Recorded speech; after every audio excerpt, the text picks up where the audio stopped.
Oh, I forgot to start the fucking YouTube.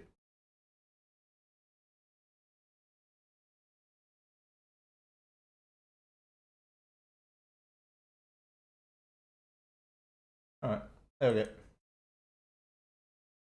Alright.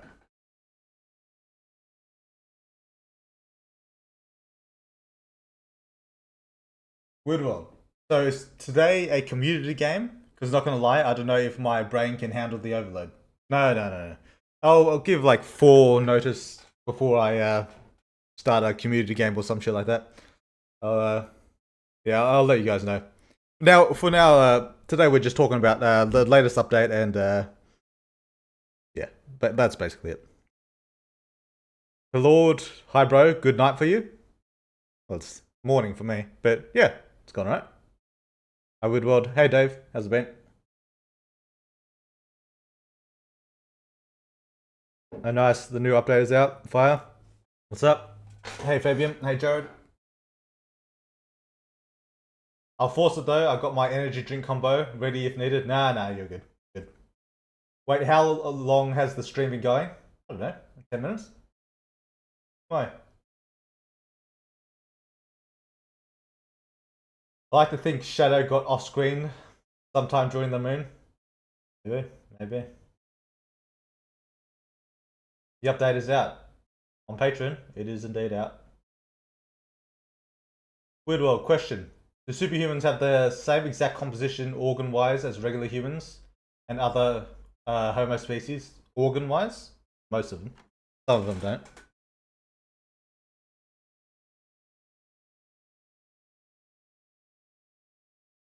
Yo, how's it going? Hey, Nuggetfish. How's it been? It's been alright for me. Yeah, I've just been resting after the update, taking it easy. I've been playing Wukong. Because, you know, I started it on stream a while ago, but because of the update, I didn't have time to properly play it. So, not too far in. I've only got 2 of the relics so far. I assume that means I'm less than halfway, but I have no actual idea. But yeah, it's great so far. So many bosses. I didn't think it'd have so many bosses. Jesus. Yeah, but I'm looking forward to fully playing that out. And yeah, should be fun.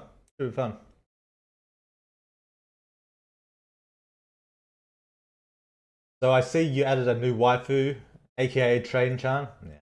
Yeah. You like that scene? Yeah. When we get in that scene with her? Yeah, I don't know about that one. That's it's a weird world, but I don't know if it's that weird, you know?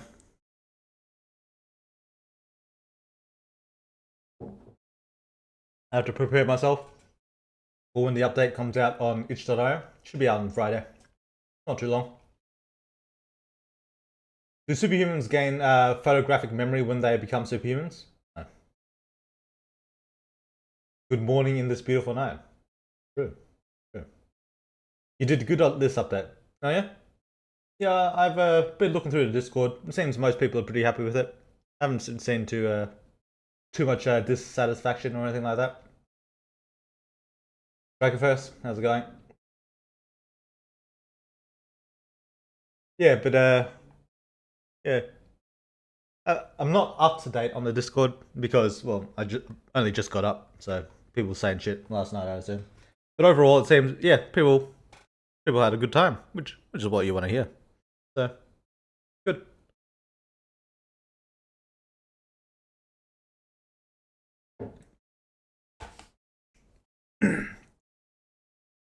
I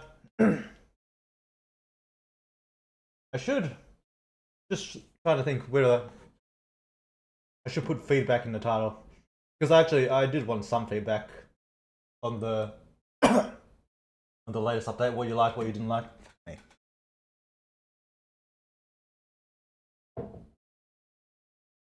Yeah, stuff like that. But I don't know if I want to change the title at this point.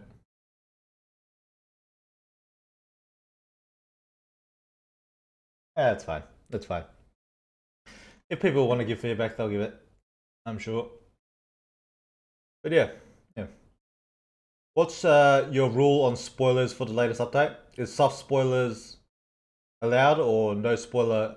You can spoil. I'll be probably spoiling some stuff, to be honest, when I talk about it. So, Yeah, there you go.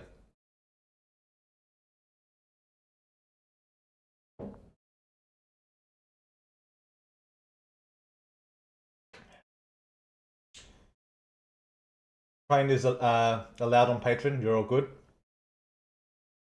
Yeah, that is funny. It probably would be alright. I don't know how it would work though. Hello, weird man. Hey, Derek. I really fucking enjoyed the update. Oh, good to hear, Tom. Yeah, that seems to be the general sentiment. I imagine there's some people not happy. There's bound to be, but yeah, the general sentiment seems pretty positive. Maybe even more than last update. Maybe. To be honest, this update I wasn't expecting to be this big.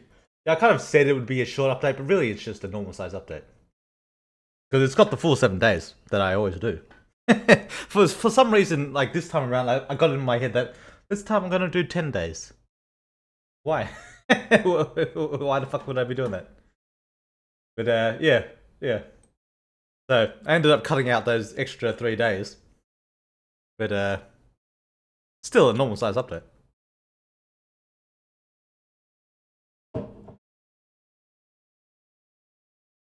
I'm guessing 1.0 is next. No. It'll be 1.95. No, 0.995 or whatever.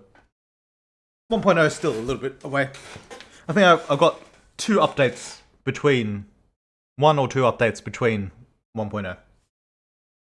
I kind of saw some people say this as well, and I think it's just kind of the way I worded it. I said like the way I worded it at the little end bit that I do was that that I could pave the way to 1.0. I don't mean like 1.0 is actually happening. I mean there's another few updates in between. So it's not quite 1.0 just yet. Actually, I should listen to my fucking audio. I have to check if the shit is working properly.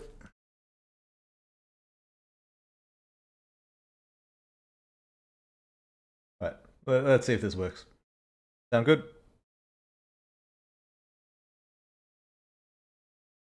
Yeah, that's alright. Hey. I'm gonna turn down the gain. See if that makes it sound a little bit better. Right, how about now? A little bit.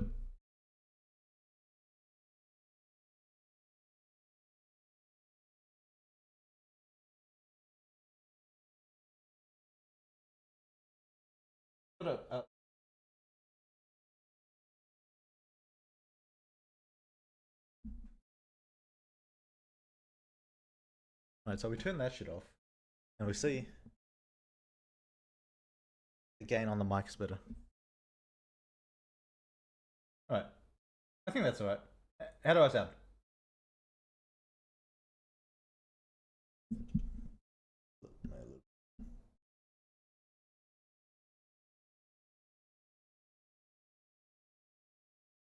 Alright.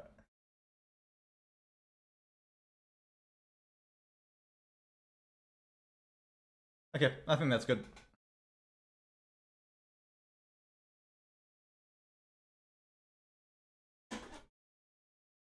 Quieter was better before, to be honest. I can turn myself up.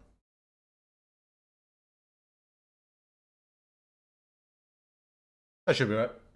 I think. You're barely audible now. I'm barely audible. When I heard myself. When I heard myself. Yeah, I'm listening to myself on stream.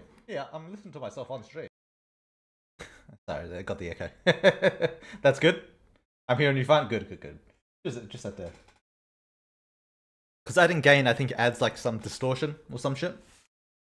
So, I want to try and get rid of that as much as I can.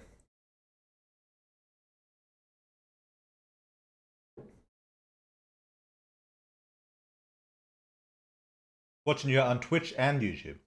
Oh yeah, which one sounds better, or they sound the same? I'm gonna put you on the background while progging as a healer in FF14. Oh yeah, FF14. It's been ages since I played that game. Yeah, good stuff. Right, where was I?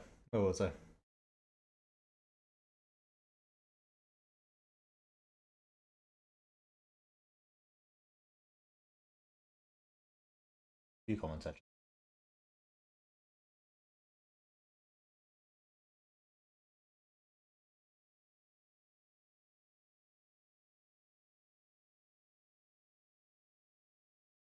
Right. Weird World. I love the update, although some of the reveals weren't that huge to me, mostly because we speculated it a lot on F95 and Discord. The fight scene was amazing though. Yeah. Speculation. Well, actually, I'll talk about that. Well, actually, I'll talk a little bit about it now. Yeah, I feel like for the people who are heavily invested in the lore, have like tried like to needle through everything. Maybe some of the reveals weren't so huge, but also on my side, there's a little bit of something that yeah, we'll talk about that in a second. We'll talk about that. Hope you're doing good. Yeah, I'm doing alright. And don't worry, Weird World, the train got her own page on the wiki already. I'm leaving just because I have not played since I wanted to play the game all over again until update. Fair enough. I'd give it a 10 out of 10. Genuinely, I think one of, if not, the best updates. Oh, good to hear it. Yeah. Oh, GT Legion. Let's go. I only have one main question for this update. Since the unlocked memories were a long time coming, is what you showed Thanos, Ella, masturbation, and the other world fight the extent of it, or will there be more relevant ones? Well, there's two answers to that. One is the memory's not over yet. And you know, I said I had 3 more days. not all those days. The memories, mind you. Don't assume that. But I cut it off at that point slightly before the memory ends. So there's a little bit more of the memory left to go. So that's one. And two, even though the MC gains all those memories back, he hasn't necessarily explored them all. So there'll be time after even that memory ends where he gets the opportunity to explore a little bit more.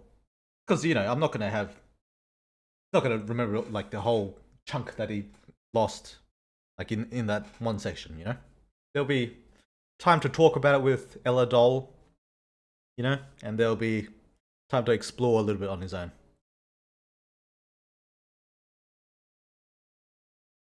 So yeah, to answer your question, there is more. Yeah. We'll leave it at that. By the way, guys, the Crew 2 €1 on Steam. I know Ubisoft sucks, but it's one of the only good games they still have. I have no idea what game is that? Crew 2-1. Never heard of it, man. If I'm being honest, the update was a solid 7 out of 10. Mostly because it was training and reveals didn't really land on me too much. I did like the fight scene between Sila and Indra though, a lot. Yeah, we'll talk about that. We'll wait till I get into the rest of the comments and then we'll have a bit of a chat about things like reveals and stuff like that. Because I have had some thoughts. Well, I've had some thoughts for a while now, but I've been thinking a little bit more about it.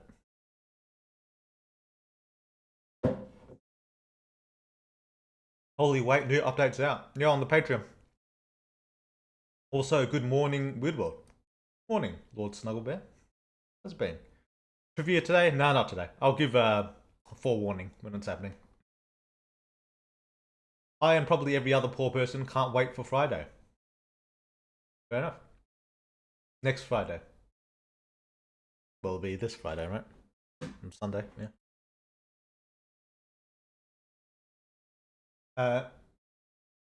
But it felt longer though. A lot of stuff to digest and a lot of lore. Good stuff, very interesting, and we still had some action, which is good. Yeah. I try to spread these things out, like lore, action, you know, romance, comedy, stuff like that. Try to like spread it out as like evenly, so every update gets a little bit. Now you can't do it always. This will go into what I'm going to talk about later. You can't do it always because, you know, the story will calls on different things. So sometimes you get more opportunity for one type of thing, But I think this one I got the opportunity to have like a bit more of a balance, which is good. I can't believe you actually let us see the Sila vs Indra fight. You didn't cliffhanger us. How could you? Yeah, I told you this one wouldn't be a cliffhanger. I did mention that. Not knowing what the other endpoint is, I think this one ended at a really, really good spot. Yeah, it's hard to say whether this endpoint or the next one would have been better. But yeah, I'm pretty happy with where I left it off. I'll say that. Missed opportunity with Alice sex scene in the air to mention Nico. For both her and Amber, MC forgot he had sex with Nico mid-air and on a train. Oh yeah, no, I forgot about that too. Yeah, true. Oh damn. Yeah, I'll have to edit that. I totally forgot. So many fucking sex scenes in this game. God, it's one of the more recent ones too. Hmm. Yeah.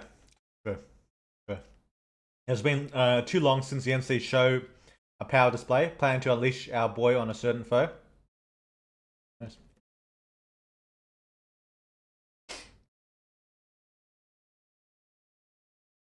Right. I need to play the update now. Yeah, it's only what, 5 days? You'll be right. You'll be right. 6? I don't know where you are in the. I really thought that there was going to be some cliffhanger. Yeah, yeah. I get people will generally expect that of me, which is fair. But no, not this time. Not this time. But we kind of always knew how Sila died. Yeah, I'm going to talk about that. At least I kind of suspected Indra was responsible for it. Yeah, we'll talk about it.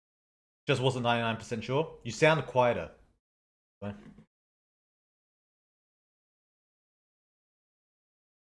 Don't want to sound too quiet.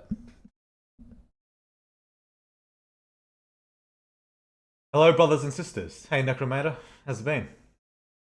Quieter was better before, to be honest. You are barely audible. Oh wait, no, I'm just catching up to what it was before. You shouldn't listen to yourself, Weird World. You should listen to the mini Daryl and mini Amber and only them. Yeah. You're louder on Twitch, but it's not much of a difference. Okay, good, good. Glad to hear it.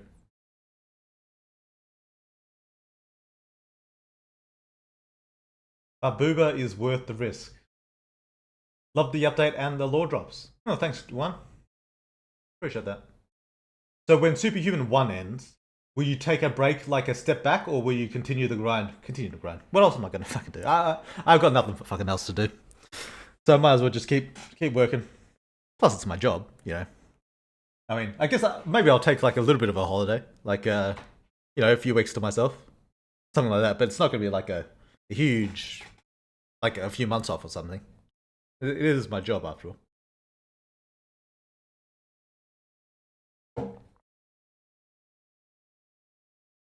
I love the update.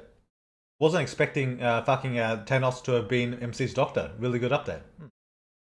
Yeah, that's what I was saying before about people who really dig into the lore, kind of like theory craft a lot of things ahead of time. So a lot of people in like all that space like kind of anticipated it. But then for the average player, I think a lot of it would be just be a bit of a surprise. Yeah. What was the new wiki page? I forgot to say the link and now I can't find it. Silas got it. Yeah, there he goes. A lot of fun with the newest update. Love seeing the backstory finally. Glad to hear it. Glad to hear it. The only thing I was personally think was missing was others, specifically Michael, mild reaction to the MC mentioning Eclipse. Did he mention it to Michael? I can't remember. Weird World. Beyond the game, how are you feeling, Weird? I hope you are all good health-wise. Has to be a big strain putting so many hours into game development. Health-wise, I think I'm doing fine. A lot of fucking dentist bullshit.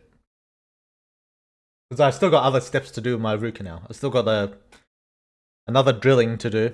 that I've got the fucking crown needs to be put on. So in terms of money, that's fucking killing me. And taxes is fucking killing me. Jesus Christ. But in terms of health, like overall health, I think I'm doing fine.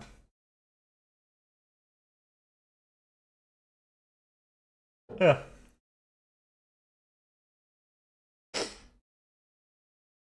As for the hours, yeah, it's a lot of hours. But yeah, that's alright. I enjoy doing it.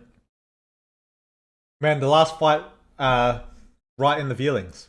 Oh yeah, I tried to make it a little bit emotional. You don't have too many emotional fights in Superhuman, and I think it's a nice change of pace. The Crew 2 is a racing game with planes, boats, cars, bikes, and wheelchairs. Unfortunately, you can't use wheelchairs. Yeah. It's on discount for just €1. Is that euro or pound?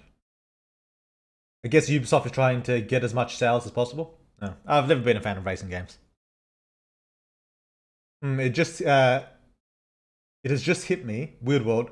Would MC be considered the next leader of the Silent, since his mum was the matriarch of them? I don't know. The stock is flatlining. Don't you love a happy ending? Yeah, Ubisoft's had it rough lately. Oh, also, the scene with Michael in the swamp, have him without the bandage. Yeah, I saw the... yeah, that's a bug. I have to fix that up. Ella scene was fucking peak. Yeah. I was fairly happy how it turned out. I think it's fun to have... one of the problems I had early on in the game was a lot of the sex scenes felt, I don't know if generic. Probably generic would be kind of the right word. Which is kind of strange in a world like where you're a shapeshifter. But, it was hiding his identity at the time, so. But these days I try to think up some like kind of unique kind of scenarios. I mean, at least as far as the sex scenes go, I try to anyway. It's not something I put like the most effort into, but I try and make it as good as I can, with the limited amount of time I have. I ain't here much longer, so I don't get spoilers till I play. But sup, Weird World, how you doing? Doing good, song. Thanks for coming. And yeah, no worries. Write it down so you don't forget the Nico Air scene mentioned. Nah, I'll remember. You want to be shanked to death? What? Just saw a lady on TikTok that looks like the MC female form. Oh, she got like the hair over the eyes kind of thing. Big tits. Yeah, that sounds alright. When Superhuman ends, the IRL world will get stuck on an eclipse with the monsters going around the planet and everyone going apeshit. Yeah. No prank bullshit, actually. Necro, what's your Discord ID again? Loved how Michael just took a dip in lava like it was a hot tub. Yeah. That was an interesting scene. I will say, however, that the update went in a different direction most Discord people, which reflected with how we didn't get a single bingo. Yeah, it's hard to anticipate when something's going to happen. Like some people probably can theorize that something will happen, but deciding on when, like if it's going to happen in the next update, that's a little bit tougher. He mentioned it to everyone on Daryl's sweet ride, I think, just that he overheard it from Hero. What's that? I'm not sure what you're talking about. The update was great, by the way. I suffered the same problem as Scyther with not being too surprised by the events. Yeah. We're getting to talking about that. I keep saying we're going to talk about that, but we're getting there. We're almost done with the comments. A crap ton of MTR games dropped on F95 when you released the update on the Patreon. What do you mean dropped? Oh, like released at the same time? Mm-hmm. Yeah. I don't imagine there'll be too much conflict like with my game. It's a very different type of game. I mean, it has NTR in it, but it's a very different kind of game. Didn't expect Hero to be doing fine with the Black Moon. Hero's powerful. Very powerful. The couch sex scene was so good. Couch? You mean on the train? Weirdworld, how will Alice respond when she learns that MC fucks Tiffany on the regular? I vote for them to fight it out, then have reconciliation threesome. Could happen. Could happen. 10 out of 10 on the creativity scale. Glad to hear it. Weirdworld, if you want a unique scenario, let us raw dog the train. I don't know if I want to go that unique, Satha. I don't know. I don't know about that. What's with the raffle ticket? I don't know, man. No. Oh yeah, there's a bug during Danica's destruction scene. Destruction? Oh, you mean the destruction memory?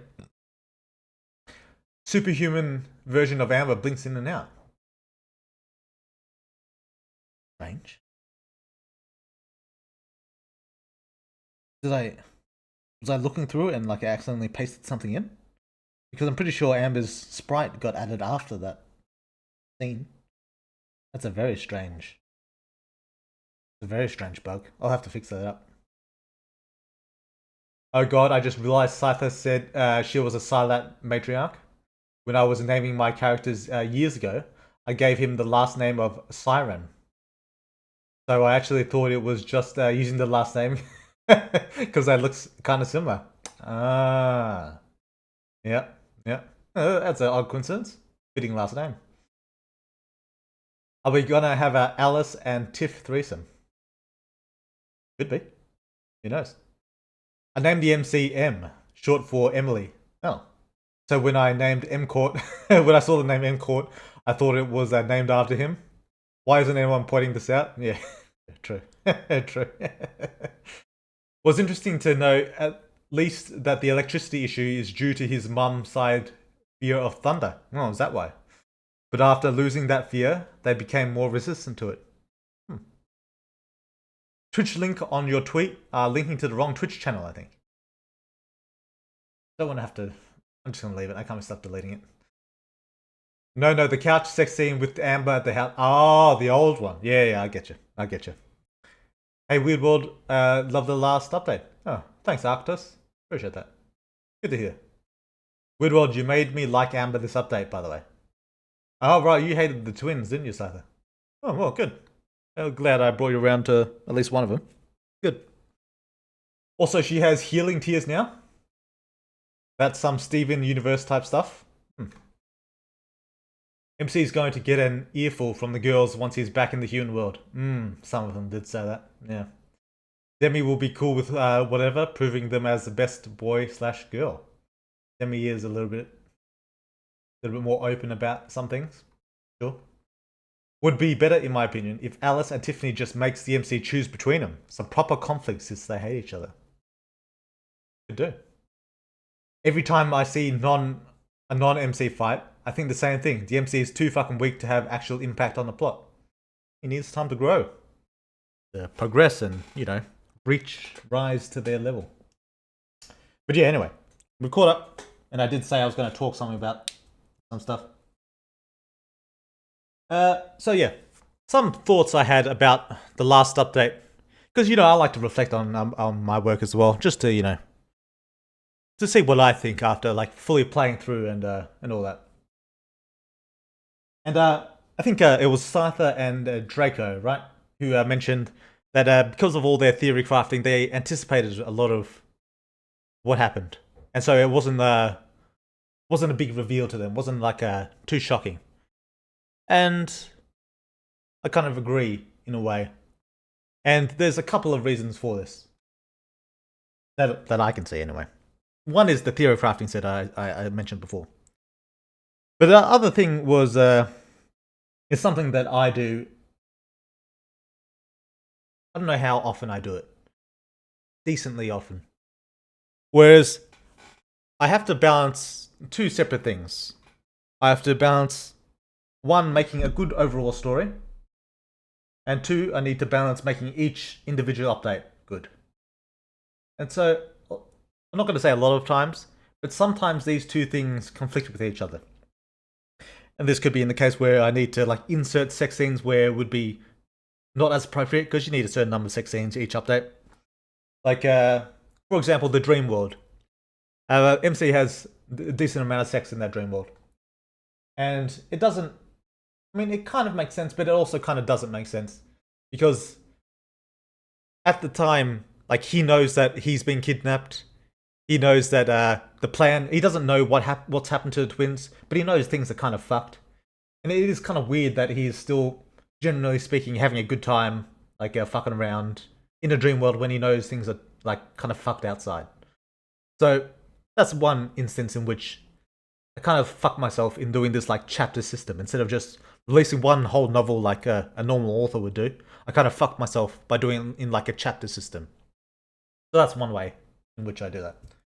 Another way in which I do it is I sometimes kind of blow my load a little bit early in terms of things like information reveals, lore drops, and so on. And in one case I did this was in the Veilguard memory / dream, whatever, where I hint a little bit too much about Indra. To the point where people can, if they look into it like a decent amount, they can basically know what happened to Sila. They, generally speaking, know what happens to Sila. If you like read each line properly and you remember various things, you can. I think Veilguard like says outright that Indra killed Sila, and that's it's an interesting reveal at the time. Like, during the memory, it makes the scene better, but on the long term for the overarching story, it kind of hurts the reveal of how Sila died when it actually happens. Like, I don't imagine Scyther and Draco would have felt quite as underwhelming as they did by the reveal if I never mentioned that Indra killed Sila. Like, if that talk with Mum, Sila, and Veilguard never happened, I don't imagine they'd feel quite the same way. So yeah, that's something I have to balance. I think manga and stuff like falls into a similar kind of trap because they release in like a chapter kind of basis as well. And there's no real solution to this other than, well, I do have a solution to it, but for manga there's no real solution. For me, there is a kind of a solution, and the solution is just retconning it. And that's basically what's going to happen. I'm basically going to change the dialogue that with Veilguard to like not include the part about Indra and Sila, and which will detract from the scene slightly. I'll still be able to get the point across. I think if you like finagle it right, you can do it fine. And but it will detract from the scene slightly. But I think it would add to the much more important scene of Sila's memories. And so this doesn't really help Scyther or Draco. they're already fucked. They already got fucked by the structure of the game. So sorry about that. But for new players who play it, like going forward in the future, I think it'll make the reveal much more interesting. Where they never really expect Indra to be there. It's just a complete unknown. And then the reveal that Sila is indeed like murdered by a monster will be a little bit more impactful. I think, generally speaking, most people were fine with it because I think most people aren't super invested into the lore like that. But even still, even for those people, I think it would improve the quality of the game if they didn't know Indra was coming at all. And so, yeah, basically, the way I'm going to balance it is I'm just going to do whatever I want in the time of the update, and reveal whatever I want, and then I'm going to just retcon it afterwards. When not like every like chapter, but with each major point. So 1.0 will be getting a lot of those, and that's when I'll change them all at the one time, rather than like slowly changing them like bit by bit each update. I don't like doing that. Would I like kind of remake a lot of the game? Well, not remake. That's an exaggeration. When I polish a lot of the game in 1.0, I'm gonna like do a lot of stuff like that. Just to like, it won't be limited to this. I'll be like adjusting like different various different pieces of dialogue just to make it fit in like a better story. Because I think generally speaking, I prioritize having a better overarching story above like good individual updates. But I like to have good individual updates as well, and so I'm probably gonna just keep the structure as I have it and just go back when the time comes, retcon it. Well, I don't know if it's really retcon. Is it retcon? Because all the information is the same. It's just I'm revealing it later. Is that retcon? It's editing. We're editing like to get rid of some of the information so that other things are more of a reveal later on. You know? And yeah. So that's generally my thoughts on that. We'll try not to blow our load too early, but also might still do it because it might make the updates more interesting. So yeah. Doesn't really help those like Draco or Scyther, but for those two, I mean, the memory does have a smidge more left to go.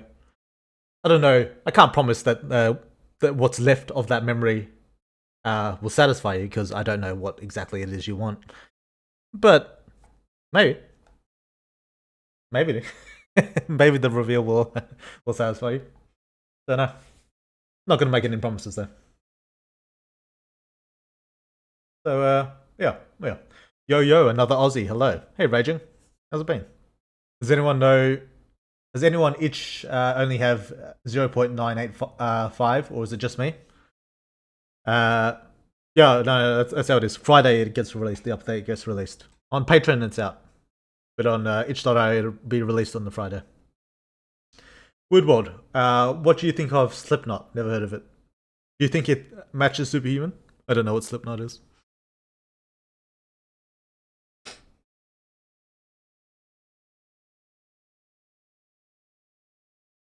I'm very happy that TV Man is alive. I hope it keeps showing up. I don't know. Is he alive? Is he going to show up? Woodward blows his load early to Superhuman? Yeah. I think that's actually a good thing to have those hints of foreshadowing. It's cool for people to pay attention and who want to figure things out. True. But you shouldn't be too blatant about it. I think I was a little bit blatant about Indra. I was a little bit too direct with it, and I think that was a mistake. I mean, I think most people like the scene a lot, and because I'm getting messages all the time about how fucking good the Sila fight was and how that ended and the reveal. Like I'm hearing that all the time. So I think the vast majority of people are quite satisfied still, but I do think there's a bit of truth to what Draco and Scyther said. That it was a little bit expected. There wasn't too much new. Now, with that said, I think it's fine if they theory crafted like a potential, like that they think this could have happened, and then they're waiting for their theory to be confirmed, and that's a cool feeling. Like they put pieces of the foreshadowing together, and then they come to a possible theory. But I think their problem was that they pretty much knew that it was going to happen. Like it wasn't really much of a question. It was just this is probably going to happen, which I think is a problem. Rather than thinking maybe this will happen, wouldn't it be cool if this happened, etc. That's the kind of thing I want. People like theory crafting of wouldn't it be cool if this happened or something like that, and then getting that confirmed or not confirmed or whatever. It's generally good writing if the story is predictable, in my opinion. There's degrees to it. It means you're properly setting up and foreshadowing stuff. Yeah. There's degrees to how it should be done. It does say that Indra kills Sila. Yeah. I thought so. I thought it. Fine. Yeah. Saying it outright was probably a mistake. We can hint at it, but saying it outright's a bit much. He also mentions if they came together and formed a team, he would protect her. I can still leave that line in. And I think that line itself is good foreshadowing. But just the part where he says Indra kills her is a bit too blatant, I think. That's not foreshadowing, that's just telling you what happens. The key isn't to have Mom's death be a surprise, it's to have it hit emotionally, which I think it did. True, but it is good to have it a surprise as well. Sometimes. Up for debate if it's good writing for the story, since we know it happens anyway. Yeah, well, it's too late for you, Sila. You can't go back in time and like forget and try it again. So you're lost, I'm afraid. But for people going forward, we'll see. You should never try to write your story around theory crafters. True. But I think it's good to have foreshadowing to a degree that people want to theory craft. I think that's important. The how in the fight was cool, but we know what happens nonetheless, I guess. Yeah. We knew something killed Sila, and we knew the locked memory was Sila's death. I don't think the exact identity of Sila's killer, so some rando who has never appeared in the plot before matters that much. It doesn't matter that much, I agree. For this Sila situation in particular, I think it was more for emotions rather than reveals or whatever. True. But that's if you only consider it from the Sila perspective. If you consider it from the MC's backstory perspective, it's been something that's kind of like hinted at since very early on in the game. And I think having a decent reveal going along with something that's hinted for so long is quite important. Like, don't get me wrong, I'm happy with how it turned out. Very happy. And it seems that most people are as well. But I do think I was a little bit too blatant in Valravan saying directly, yeah, Indra killed you. I think that's too much. I think that's too much.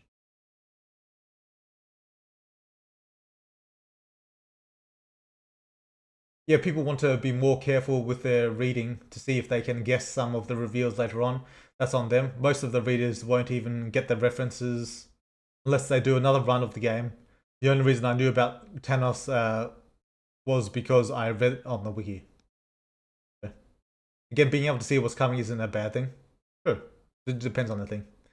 Weedwell, keep in mind that we had theorized that Indra killed Sila since the meditation scene where we see a glimpse of him. Yeah, but then that's just like a theory. That's like just you questioning in your mind. Could that happen? Yeah, maybe. Is that what actually happened though? I don't know. Valravan confirming it. Like, that kind of theory crafting is fine. But Valravan confirming it, I think, is what fucked it. Well, not fucked it. That's an exaggeration. Or made it a little bit less impactful than it could have been. Valravan dialogue just seals the deal. Yeah. Also, this already happened with Full Metal Alchemist. What did? Everyone was trying to guess who Pride was when the manga was still coming out, and there is only one user who actually guessed right after analyzing everything about Pride before the reveal. Only one. Yeah, I can see Pride was pretty mysterious. Yeah. Yeah. Wanting to comb through every line and debate it with a dozen people for months, and then predicting something, then being upset you were right because you saw it coming. That's asinine. I don't think either of them said they were upset. I think they just said they were underwhelmed. I mean, even before this update, we were able to figure out Indra was power from the hint Zack gives and the memory monster in the Sin initiation section. Oh, yeah. Yeah, that's fine. MC also gets a silhouette of Indra as a hint in the dream hub. Yeah, yeah. And that's fine. I think that's good to have in there. I think that's the right kind of foreshadowing. Yeah. So none of that's getting taken out. It's basically just the Valravan. Dialogue's got to get changed a little bit. Question in regards to Sila's powers for some of them. We get a ton revealed to us. I believe she now has the most shown by a chosen / former chosen in the game. Maybe. Could we get them explained a bit? Well, the ones that were just shown for a second, like Forgotten Arms and Recalled Strength. Maybe.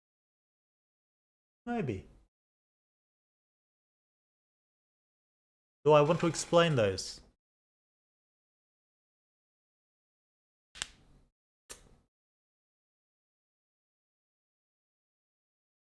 No. No, I don't. Yeah, sorry. No, never mind. Spawn of the second apostle, there's a lot of clues. It's not necessarily a bad thing, by the way. Yeah, that's what I said. if you never foreshadow anything, that can basically just become random stuff happens for no reason if you're not careful. Yeah, I already said. The foreshadowing is fine. It's just blatantly saying things. Slipknot is a metal band. Yep. And man, you've never listened to Slipknot? That's interesting. I might have listened to them. I just don't know. I don't know the name. They're a pretty popular metal band. Got some good songs. I'm the kind of guy who just listens to a song and then forgets who made it. I'm not the type to remember like the specific bands and stuff. Slipknot is a new metal band. So why the heck does Indra have a bayonet as a weapon? I'm now thinking of the as the founding fathers intended meme. Could be. It's not that big of a deal. It's a good idea to retcon the reveal by Val to give more mystery up to the situation, to be honest. I generally think so. Is it metal? It is? Yeah. What copyright said? New metal. TV Man greater than Daz and Henry. Maybe. Assuming it's the same TV Man. Word World. Have you read Worm by Wildbow? Wildbow? No, I haven't. There's a lot of common themes with Superhuman. Interesting. Maybe I'll have to give it a read. To me, the Indra reveal was obvious, but it was also like it didn't feel like it was supposed to be a surprise. If it was, then yeah, that's a bit of a whiff. No, it wasn't. My intention wasn't really that it should have been a surprise, because I already knew that everyone knew that Indra killed her, because I told everyone that Indra killed her. I just think that it would have been a little bit better if I allowed a bit more foreshadowing rather than saying. But it was the built up since A Bad Dream College when we see Red Skelly Mum. Yeah, it was. We've been wanting to solve the mom mystery for, I think, 2 actual human years. Yeah, true. It's been a long time. There's plenty of mystery still, like why did he kill Sila? True. Theory has been the chosen are expected by the apostles to do a Hunger Games. What do you mean by Hunger Games? I don't know what that means exactly. And whip each other out, wipe each other out. Ah, you mean the chosen are trying to kill each other? Agree for me. It was more about what's to come with Indra. Yeah. Sila's death was hinted at since after the MC visited Ella's apartment for the first time. Did I hint at that early? Oh, right, to that dream sequence. Yeah, I get what you mean. MC getting free techniques from Mum, if he learns them. This update hinted that the MC could, at later Evos, use other monsters than superhuman powers. I mean, he's not Sila, so could be, could also not be. When Arthshith was mentioning someone who could match Bernhardt, was she talking about Indra? Woodward. One thing I loved during this update was the improvements on some of the MC's new abilities, primarily the liquid form and 8 clones. Well, old in the case of Liquid. Oh yeah, Liquid appeared a while ago. Hunger Games is a book. Basically, I know what Hunger Games is, but I just didn't know what you mean. Basically, it's put 24 people on an island and have them fight to the death. Like this one Japanese movie you might know. I've seen the Hunger Games movies. Royale either cheese with the Battle Royale. Yeah. Any hint for Sila's crime against the apostles? Just trying to think if I've had any hints in the game so far. Yeah.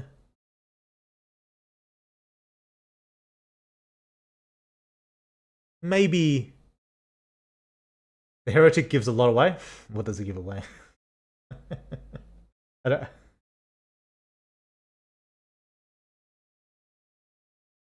Like I said, the memory isn't quite finished yet. You know, the MC getting his memories back isn't quite finished yet. And there might be a little bit left to go that might suggest some things. in that regard. So yeah, I can't wait for level 4. I can already see the MC spamming towers and even more clones.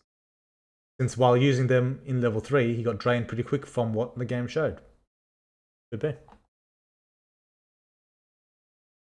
Gotta say though, we were starved for memory-related abilities. It was good to finally see how a memory spawn actually fights. So I have an inkling that...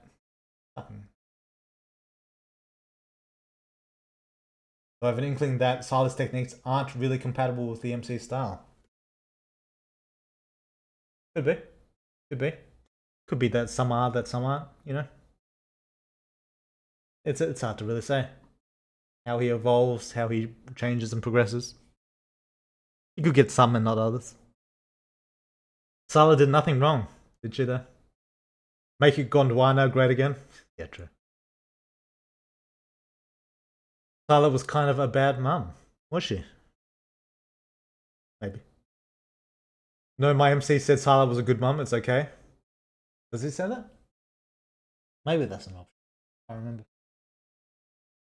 Yeah, my own theory. The apostles aren't supposed to, aren't willing, aren't able to hurt each other, so they settle arguments by having their chosen fight. So the second and fourth have some kind of disagreement or beef, so Indra needs to kill Sila. A decent theory. Will the MC be able to make the clones turn into other superhumans? And monsters even use the said superhuman and monsters' abilities, or is that impossible? Sounds impossible, but who knows? The only hints are the tainted stuff and her potentially working under the 7th with the Dark Lord of Dark stuff. This isn't necessarily the reason, but the only things that come to mind in-game.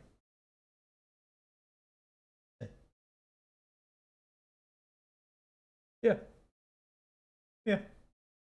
Okay. Give me a second. I'm gonna grab some water. I'll be back in a minute.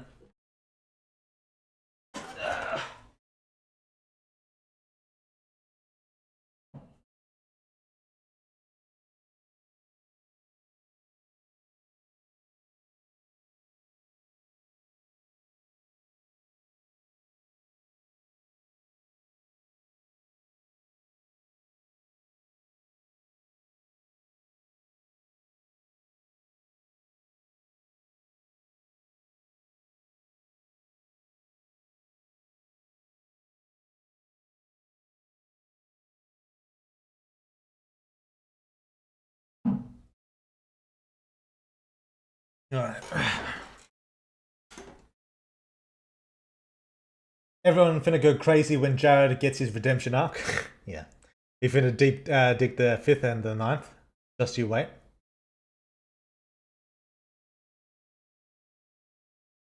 Alright. While it's still shrouded in mystery, it seems like the 7th is perfectly capable of attacking other apostolic avatars though. Does it seem that way? Maybe.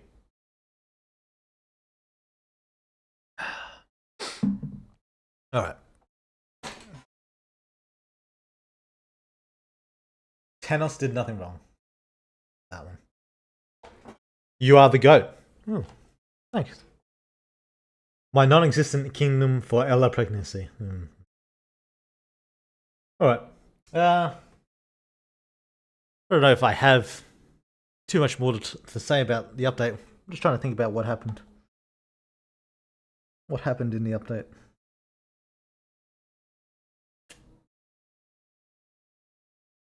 Oh yeah, the MC's birthday. Yeah, got quite a bit of feedback on that. It was people seem to have a good time with that. I think Sila said it, that won him over. I don't know if he said that specifically, but he said Amber won him over. So I assume it's like related to the birthday. Yeah, so I think that was a pretty good scene. I'm pretty happy with how it turned out.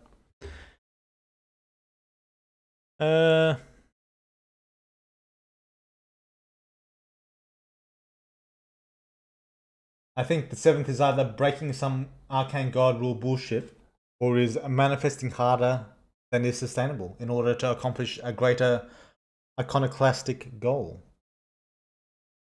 The happy birthday message from Amber is definitely up there for heartwarming scenes. Yeah, the scene in the lake was beautiful. Oh yeah, the Amber scenes were great. It was amazing and adorable. It was an adorable scene. Yeah. Yeah, I thought about that one for a while. Because Amber had a pretty rough time last update. She was going through it tough.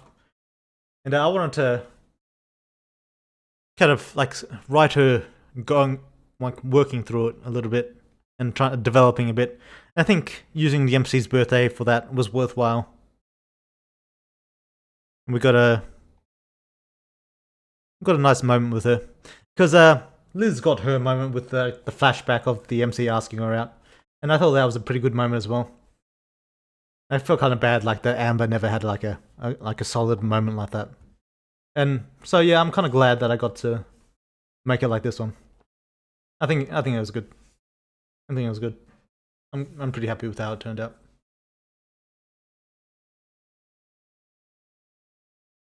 It was insane that Decta didn't try to prevent Bramon from experiment stuff in regards to his daughters.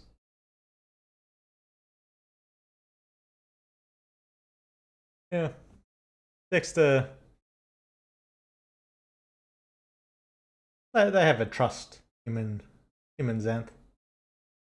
There's a good trust between them, so maybe he just assumes they'll be alright.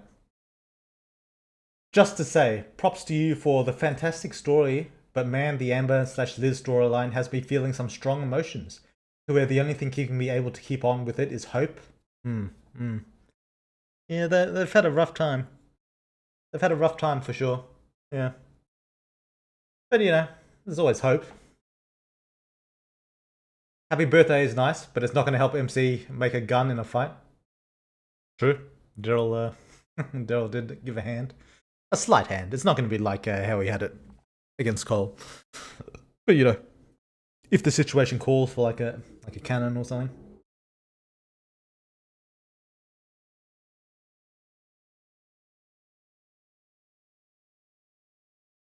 Woodworld. The best gift though was from Daryl. Can't wait to see how MC uses it. Wonder if he'll just hold or embed it in his body. Xanth seems like the most trustworthy character. Like he's not good or nice or even honest. That's what you like in a trustworthy character. Yeah. Yeah, Dexter and Bramon did seem very close. They are old friends, at least that's what Dexter said, right? Did he say that? I don't know. Crazy to realize the MC has gone through all this in just 1 year. Still can't legally drink though. He can in his world. 18 over in his world. Bitches love cannons. True. But he's got a big, I don't care enough to lie to you. Get out of my way energy. Bramon, I can see that. Xanth, greater than random monster attack, greater than Tenos in terms of method I'd want to use. I still hope to see Sila reach the MC knocking up a Glakeworth. I'll react, you mean. Could happen. Could happen. Liz and Amber inject some much needed emotion to the story. Apathetic and unemotional MCs are not ideal. Why should we care if the MC doesn't? It's a tough balance. Because you can't have the MC expressing too much emotion. Because that means I could be like inserting emotion into like the reader in a way that I probably shouldn't be. Because if the reader doesn't care and I make a character that's described as you care, it's going to feel immersion breaking, I think. You know, when Michael mentioned he needed to absorb power from an S-class and saw the dead Colossus later, I was like, wait, are we going to do this already? Too old. Too drained, I guess the word would be. Not really the right word. But yeah, it's been dead too long. And he's a fresh boy. Relatively fresh. Will Xanth be as bad and evil as his son now that he has permission to do whatever he wants? I don't know. superhuman world confirmed based, unlike America's alcohol laws.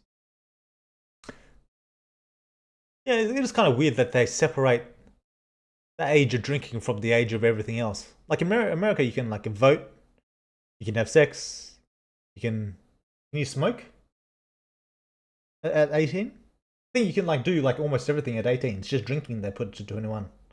Maybe it's because they're worried about like drink drive, car accidents and shit. That's why. But it's weird that they separated it out like that. What would Sila think about the MC getting a Glake pregnant? Something I have personally gathered is that the pregnancy Glade will have won't be too impactful since you can outright avoid it. Not just once, but twice. I got big money on it being a son. Could be. That's the trouble with faceless self-insert MCs. Also true. Also, if the Colossus is the Humbaba, I'm hoping to see Gilgamesh and Enkidu at some point. Could happen. Could happen.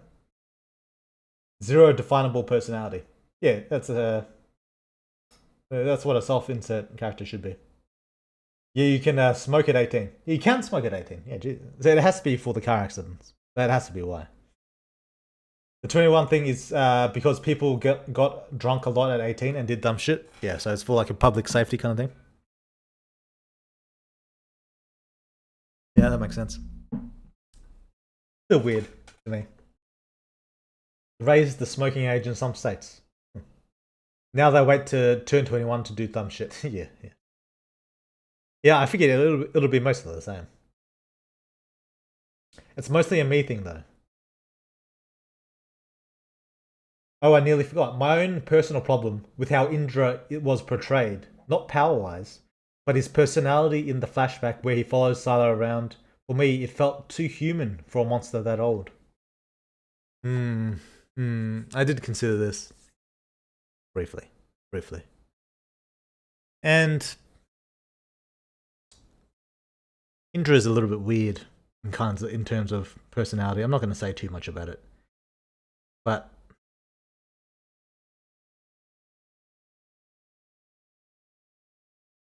probably a little bit different to what you might be thinking. We'll just leave it at that. Indra's a weird one. I probably shouldn't say too much about his personality. But yeah, all in good time, Draco. All in good time. That's a fair feeling, though. I think that's fair. Like a Glake gives off a very different vibe to Indra. And I suppose you'd probably expect him to be a little bit more like her. Which is fair.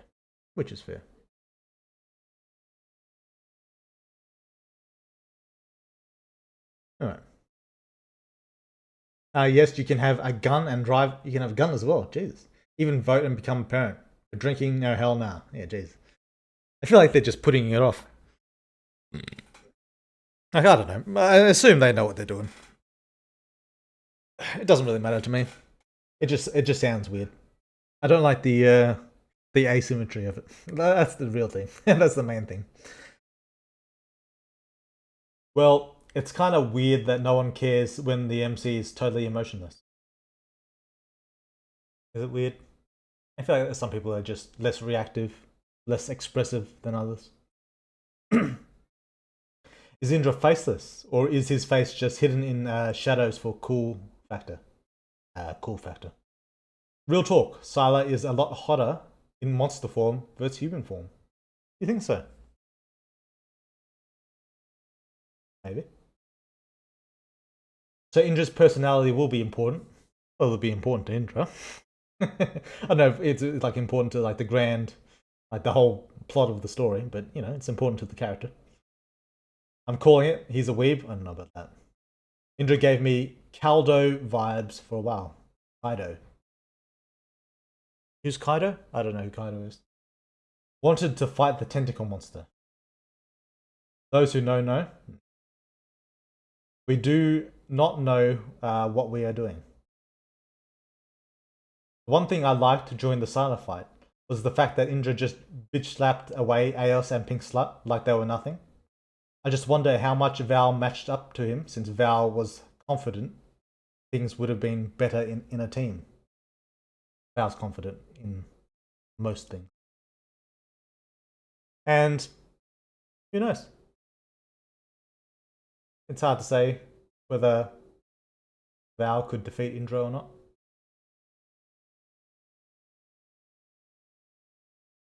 But as for Ios and Pink Slut, lightning plays a factor there. Me drinking since 12, yeah, a lot of people do. Turns out Indra's that cool dude. It's just power controlling him like a puppet on strings to make him like Michael, the younger favorite child. I don't know about that. Kaido is a One Piece character. But I won't go into too much detail to avoid spoilers. Can you explain the ambition that arises from Ella for the MC?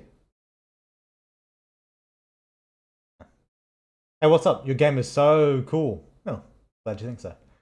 I really liked it. I only see one small problem with it, the lack of details in its gore content. But other than that, it's a great game. You're really cool. I appreciate that. Yeah, I don't do too much gore, mostly because I can't be bothered. I mean, I would do gore, but that requires me to draw all the gore and so kind of stuff. So yeah, I did a little bit of it for like Amber, but that was just like a one-time thing. I couldn't be, I can't be stuffed. Generally speaking, do it all the time. Is Indra stronger than the big three together? Who knows? Is Sila being memory and not body the reason her arms are a different color from her torso? Just lighting. Yeah, I figured he would be more like a Glakewiff since they're around the same age range. Not exactly true. They're both very old though. Glakewiff is really only chosen that gives that elder monster vibe. Well, except Revis, but we still haven't seen much from them. True. True. That's a fair feeling. In Colombia, drinking is reserved for when you're 18. I think that's most places. But if your parents don't really care about drinking, you can start with it at 16. I think a lot of places, like if you get parental permission, I think you can drink a little bit earlier. I think in Australia you can, and America, I think. But you're not allowed in bars and stuff. But like if you're doing it at home, I think your parents are allowed to give you some alcohol. I think. Since her monster form has no arms. Yeah, lighting thing, mate. Nah. It's just lighting. Sila jumped up on my hot list since she used those weird hound monsters. God. Yeah. Ella is one of the biggest mysteries in the game. You'd have to bribe him a lot of money to reveal it. I'm not sure you could bribe me. I mean, there's probably a number. Do you intend to create routes for when the god controls the MC? Or will we always have to fight against his control? Who knows? Night, dude. Love your game. Best of luck. See ya, addicted lolly. Have a nice night. Okay, I have D&D. Have fun talking about the game. Thanks, Dom. And enjoy. Enjoy. Good night. No gore. Meanwhile, Amber and Liz's body parts laying around. Yeah. That was just to like add a bit of make the scene a little bit more visceral. But generally speaking, just for like a fight scene, I don't need to see like guts and shit like flying around every 5 seconds. Like MC gets like cut up a lot. I can't be fucked like drawing every single time. Too fucking lazy. We also got gore from Cole, his poor jaw. Yeah, a little bit. Who would be the oldest chosen of the ones we've seen? Glakewiff. You can drink at 16 in Germany, but can fuck at 14, which is wild to me. What, like fuck 18-year-olds and above? Like fucking at any age in Germany? At 14? Like you can date like a 50-year-old guy at 14? That sounds wild. I started to drink at 12, mostly drinks with low alcohol, but still, I started drinking beers at 15. I think I had my first at 15, I think. Me and my mates, we went down to I lived next to a local park back when I was in school. So me and my friends, we all lived in like the same neighborhood. So a bunch of us just went down to the park, and one of them brought like a 6-pack full of I forget what the brand was. And yeah, we had a good night. It was a good time. I hated the taste, and I still do hate the taste, but it was fun at the time. Lala says a Glakewiff is, I think. I don't know if she says that. Just sliding. I thought Monster Sila didn't have arms long. She doesn't. Well, I'm not sure what you mean. She doesn't have arms. Actually, those hound monsters she used looked really Helsing. Was that an inspiration there? Not really. The inspiration is the Sila from Greek mythology, or why she has hounds.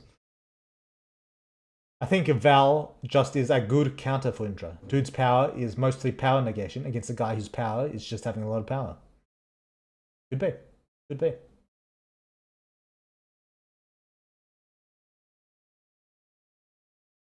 There is an age to be allowed to fuck in Germany. Yeah, it's 14. Crazy. It's very young. I have grown to hate the words who knows whenever Weird decides to not talk about something. What a weird country in Germany. Yeah. It's 15 in France? Jesus. Europeans. Never heard of that. Yeah, no, neither did I. Drinking game, one shot every time Weird World says who knows, yeah. Wait, a Glakewiff is older than Indra. I don't know if I should have said that. But yeah. It doesn't really impact much. But yeah, a Glakewiff is the oldest chosen. Do I want to say more than that?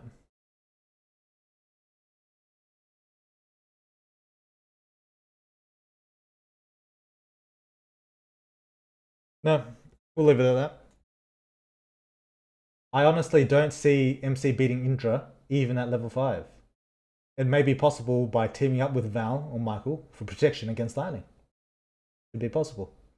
I lost my V card at 13. Nobody ever told me that I wasn't allowed to fuck. I mean, if you're fucking another 13-year-old, sure.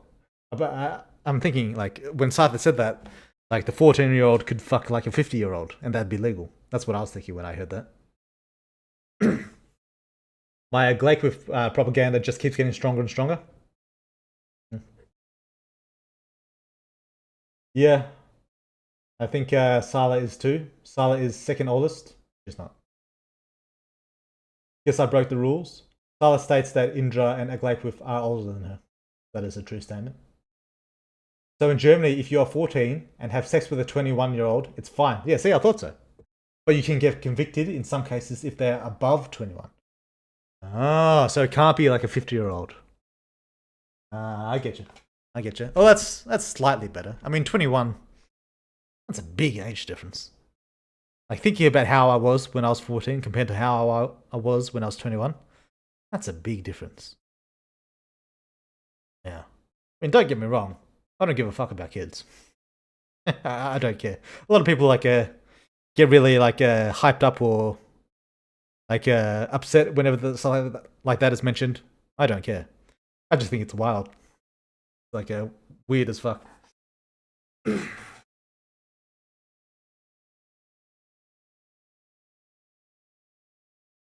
Thought you were saying that people below 14 couldn't fuck at all between teens and shit. No.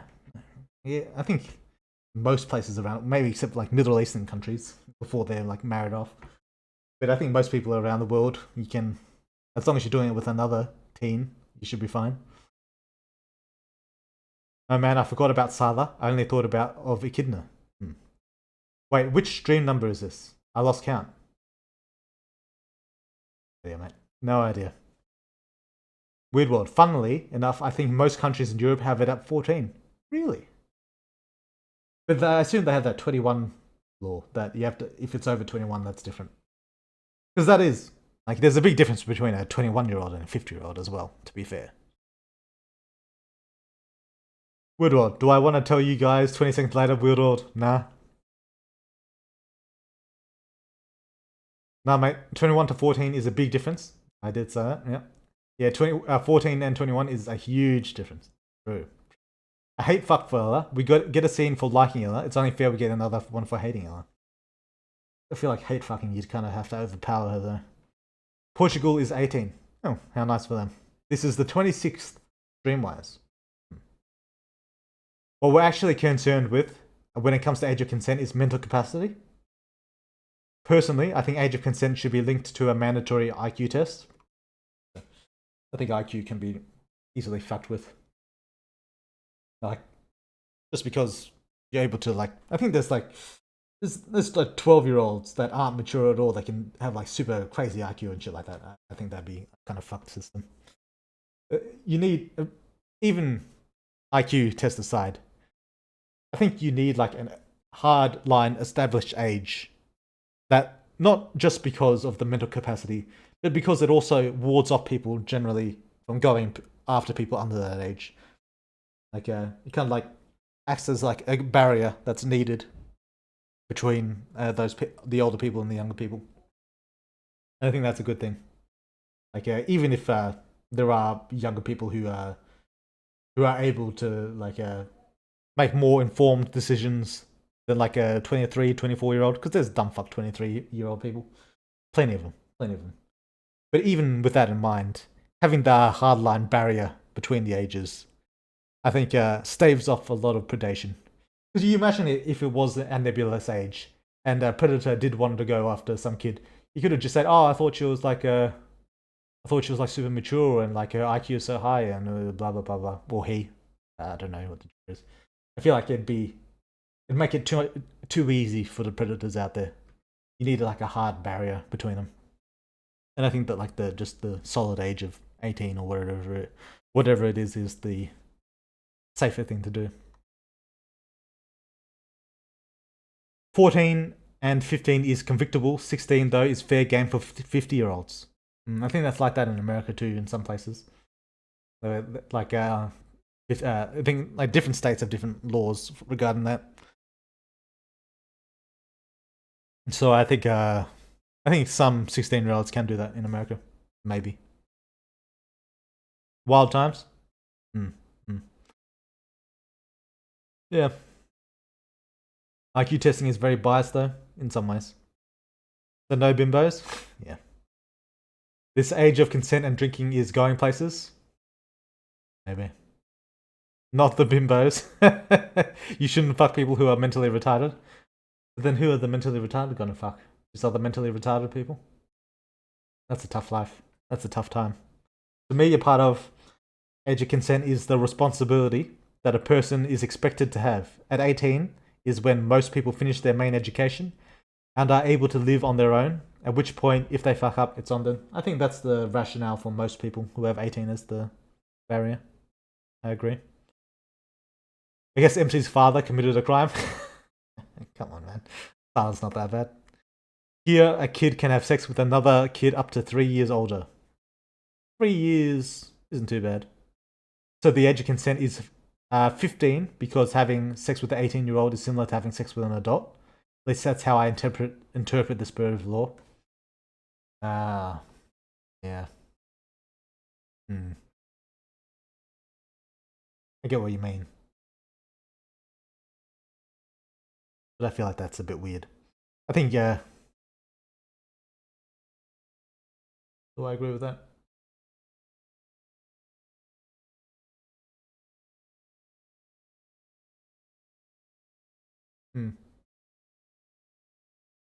I might.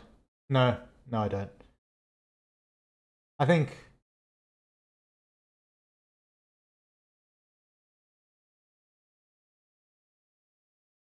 the difference in the 3 years is because they'll be relatively close in maturity. But for a 50-year-old to go with like a 15-year-old, I feel like that's just crazy. Like, the difference in maturity would be so massive. Like, even someone my age, compared to a 15-year-old, the difference in maturity is massive. Yeah, no, I feel like you should probably have experienced, even 18 I think might be a bit too young, to be honest. I think you should probably have experienced the world a little bit before you're like fucking like a 50-year-old. Like maybe like 19 would be better because then you at least have a year outside of like high school. Because school is such a sheltering type of place. I feel like even 18 is a bit too young. Maybe. But yeah, I'm talking about this shit, but I don't actually give a fuck. So my argument is mostly that 18 is usually too low. Oh, Arctos agrees. Yeah. I thought they had 66 IQ, not 65. My IQ test was malfunctioning. Jesus. I had to tweak that. There are plenty of absolutely retarded 18-year-olds. True. Weird World, I have noticed that I have caused a lot of odd convos to pop up. Boy, howdy, do I love it. Getting weird. Into weird shit. Fucking communism and age of consent and all that. Lowest age of consent in the US is 16. Yeah, I thought so. I think 60 years ago, men in the USA were marrying 9-year-olds. That's pretty fucking weird. Yeah, this convo is not being mentioned on the wiki. As a 15-year-old who lost it to an 18-year-old, I have to agree with it. Oh, really? I mean, it's not like he lost it to a 50-year-old. I mean, 15 to 18, that's reasonable, I think. Because you're relatively close in maturity. But 15 to 50, that's a bit much. Bad optics, and we already got the dog clap and shit. Yeah. 3-year-old ain't shit. 3 years old. I think Romeo and Juliet laws shouldn't count as an age consent. I agree. It's just to protect people that are close to the same age since they've also be in the same general environment. Does Romeo and Juliet laws work for teachers? I don't know what the exact... I don't know how exactly it works. Does it apply to teachers and students? I assume no, because that'd be fucking wild. But, yeah, I don't know.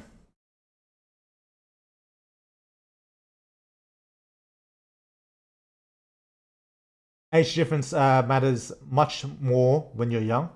A 15 and 21-year-old is fucked.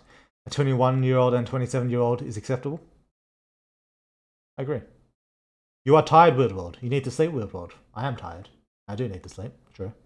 Hug the rabbit, Weird World. I don't take him to bed. He stays where he is. Communism is cringe. I hear that a lot. Yeah. Alright. What do you mean by you people? Hey man, a hug from Brazilian fans. Oh, thanks, Felipe. Appreciate that. I feel like at some point in history, we will have to choose between monsters and humanity. Am I crazy? You could be. Could be. Weird World, do you think you'll ever get as big as some of the greats in the porn game industry? You mean like Dr. Pinkcake, the Summertime Saga guy?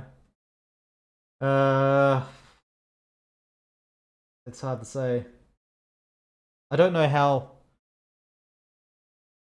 niche my genre is, for one. Because I don't see a whole lot of like battle visual novels, especially in the Western market. In the Japanese market, there's a decent amount.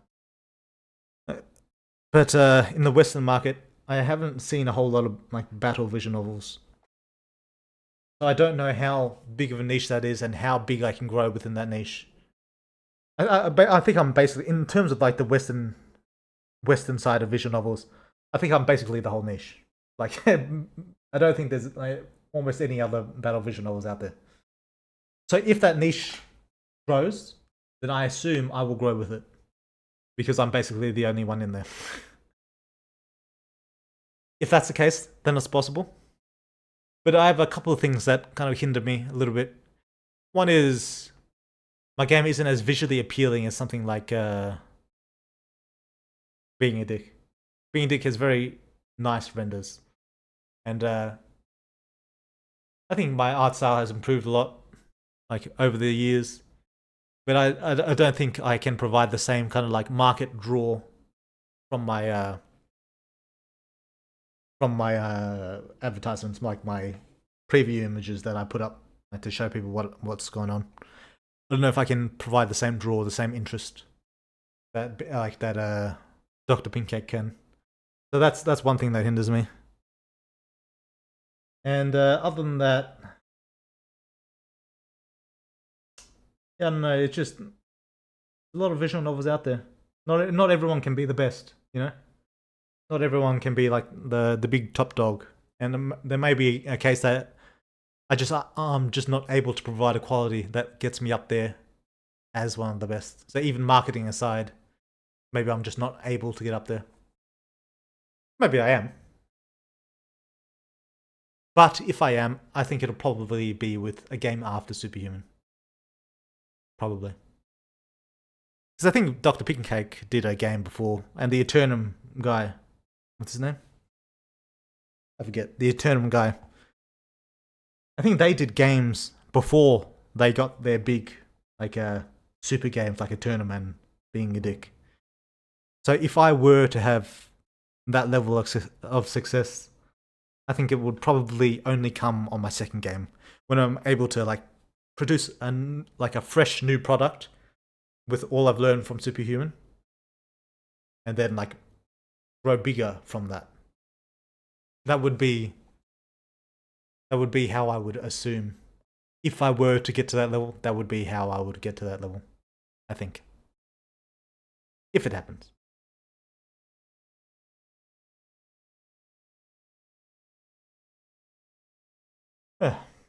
HS, the big man himself. Going full shonen will prevent you from reaching the top, in my opinion. Not sure. I'm not sure. Could be that leaning more into shonen would lead me higher to the top. I don't know.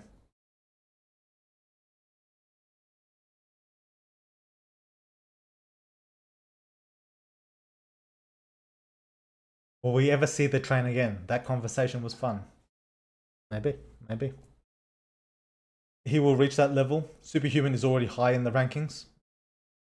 Rankings isn't the same as like view. Like it's good to be high in rankings. It means people like the game for sure.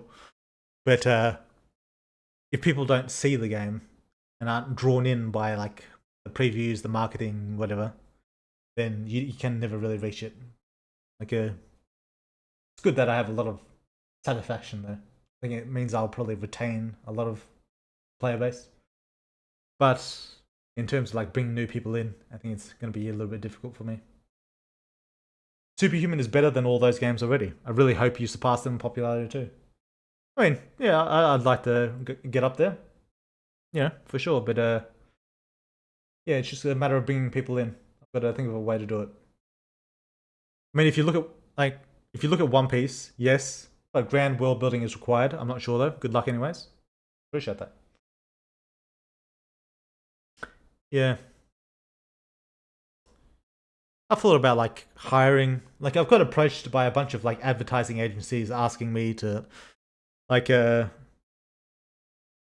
I'd take them on to like market the game. Like I don't know if you guys have heard of the game The Treasures of Nadia or something like that. Like him, a bunch of others with the same like ad company. Apparently that worked quite well for them. But then I'd have to pay them, and I don't know if I want to pay them. But on the other hand, I'm getting fucked by my taxes right now, so maybe I should just pay them and write it all off. So, it's hard to say. It's hard to say. But yeah. Yeah.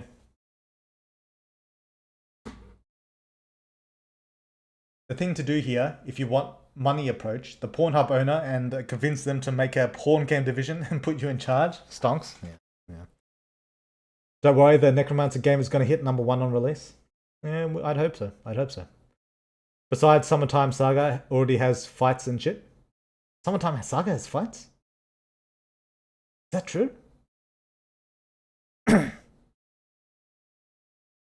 Oh, I remember like in the Roxy route, like you fight the jock. But it's not really the same kind of fights that I do. Where there's a niche, there's people that yearn to be filled. The people in there have a good shot at success. I'd like to think so. It's actually surprising the porn giants haven't eaten up the porn game market for real. They already got a monopoly on the videos and animation. Yeah, it's true. Weirdworld, your 2D-ish type of style works much better than being a dick. Don't do 3D renders. That stuff is overplayed. I don't know if it's overplayed, but I could never do 3D for my style. It just wouldn't look good for the action. Like, it has to be 2D. Yeah, but that's not to say I don't like being a dick and all that. But it makes it harder to market. That's all. Well, not necessarily. If I actually got good at doing the 2D, then it'd be easy to market because then I'd just bring him in with my, sexy 2D art style. But until I get to that level, it's going to be difficult for me to bring in new people. Visual novels are generally niche, true, but sometimes something like Fate pop up and become a behemoth covering every platform. True. I don't know if I'm gonna. I don't think I'm gonna get that kind of success though. I mean, do most people look for the best renders on visual novel? I think yeah. I think a lot of people see a pretty picture and then they click on it. I mostly look for story on a visual novel. Yeah, but it's a lot harder to see story in just like a click, If I want to render, I play AAA games, but that's me though. Yeah. 10,000% people do. Oh yeah. Both of those devs had games before their bigger hits. Yeah, that's what I thought. Yeah, story-focused people are weird in this scene. I mean, you plan 4 other games. You'll definitely hit it big eventually. Maybe. I'd like to think so, but who knows for sure. In an erotic game, visuals are more important than usual. True.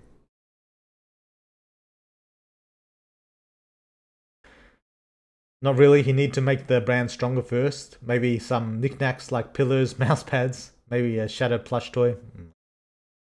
I don't know about that one. No, man, don't sell yourself short. This is your first major game, and it's already reached high places. Heard their games. Yeah, I mean, yeah, it's. Don't get me wrong. I'm happy with where I am. I'm happy that I've managed the success that I have. It's good. I'm quite pleased. I just don't know if I'm going to make it to the top. Like, not everyone can be at the top, That's just how it goes. Like being in the upper middle, which I think is where I am. Still good. Fights like punch a person, maybe. Yeah. Since when does Summertime Saga have fights? I can't remember that shit. Like there was boxing. Yeah. There was like some training scenes and you punch some guy. Or a scene with people shooting. No, I mean shooting, that's a little bit higher. If you're getting fucked by taxes, increase your pension contribution to lower your taxable salary. I don't know. I think I just need more things to write off on. Because that's what my tax agent, like, he was kind of asking me, like, desperate for anything I could write off. So, yeah. Weird. Do you think you'll be able to improve your visuals in the second game significantly, I mean? Yeah. Yeah, I do. But it's hard to say. Improving doesn't mean it'll get to the right level that it needs to be at. But I think it will be an improvement, for sure. Tons of games have fights if you're considering hitting a bad guy one time before bagging the love interest. A tournament has a fair bit of like actual fights, I think. Not like to the same degree my game has, but it's got a few of them. Little fights are still fights though. Yeah. Yo, caught the stream. Hey, Swiggy. How's it been? Most people forget the one key thing that pulls in people in the visuals is the visuals. Yeah. I mean, how do you think NTR games are still around? Shit stories, but god tier art. I don't know. I haven't played too many, but I could believe it. If I slap my neighbor and he slaps me back, it is considered a fight. Was it a good one? Not really. LS Sextall merch win. Could be. Maybe one day. People rarely reach the top in one go. Keep going and proving that your audience will grow over time. Even From Software took decades to get where they're at. True.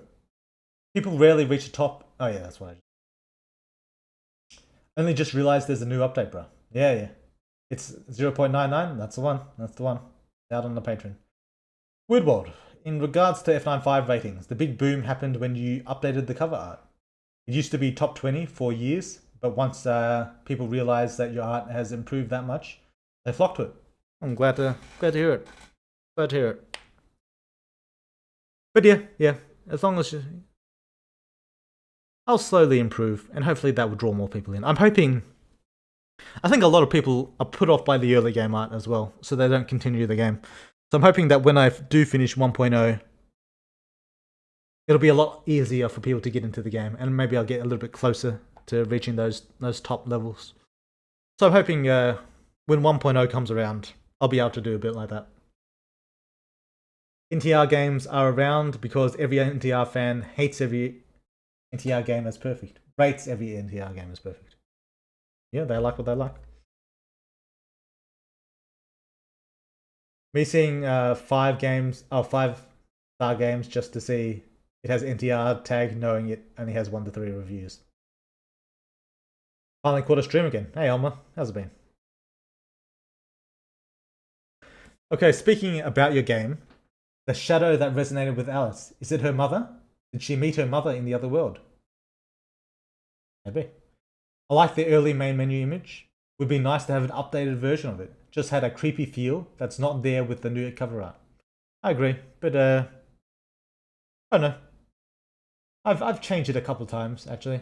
I don't think that last one you're thinking of was the first one, the first main menu.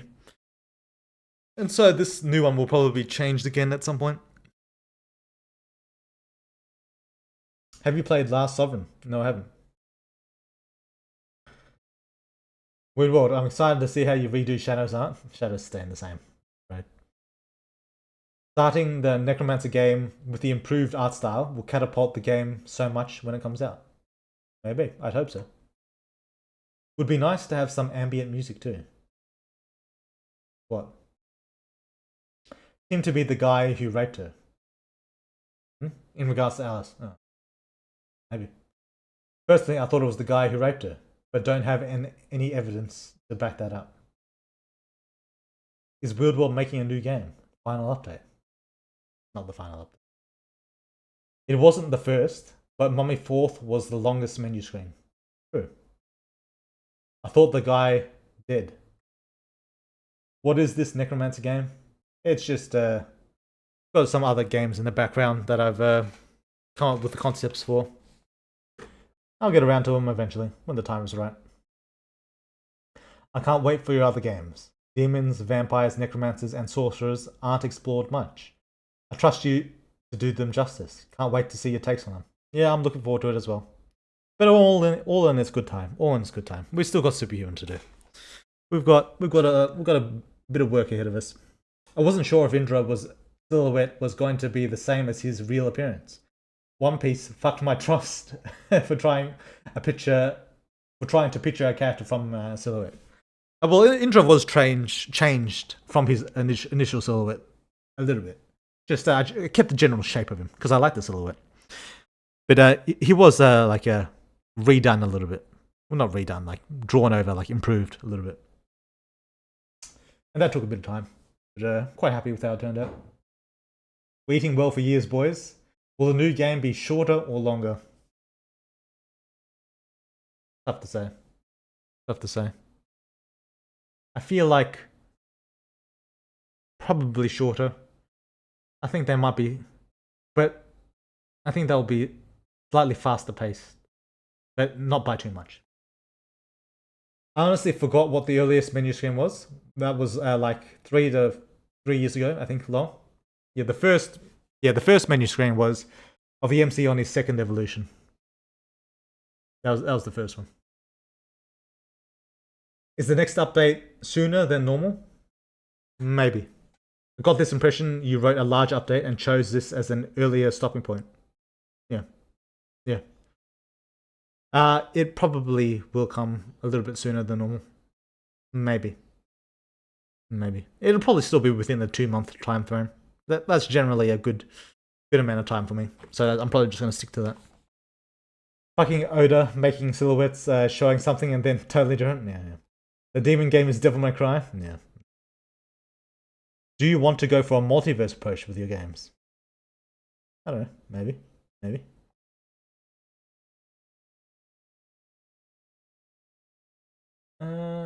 Yeah.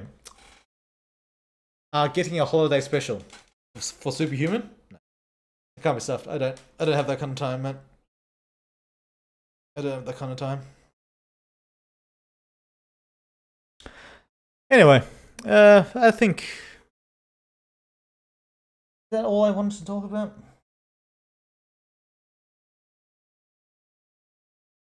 Memories.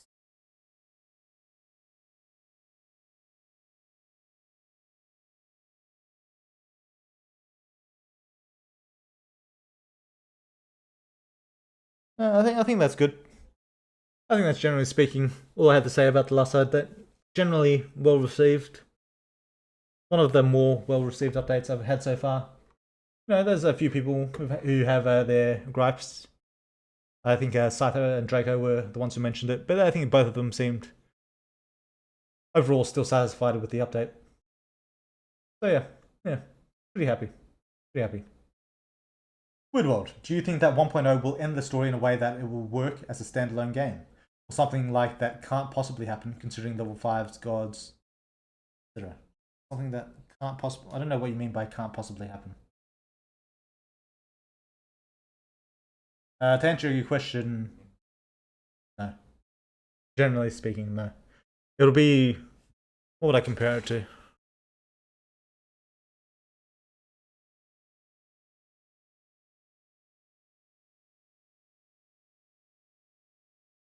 What's a good comparison? I'm trying to think.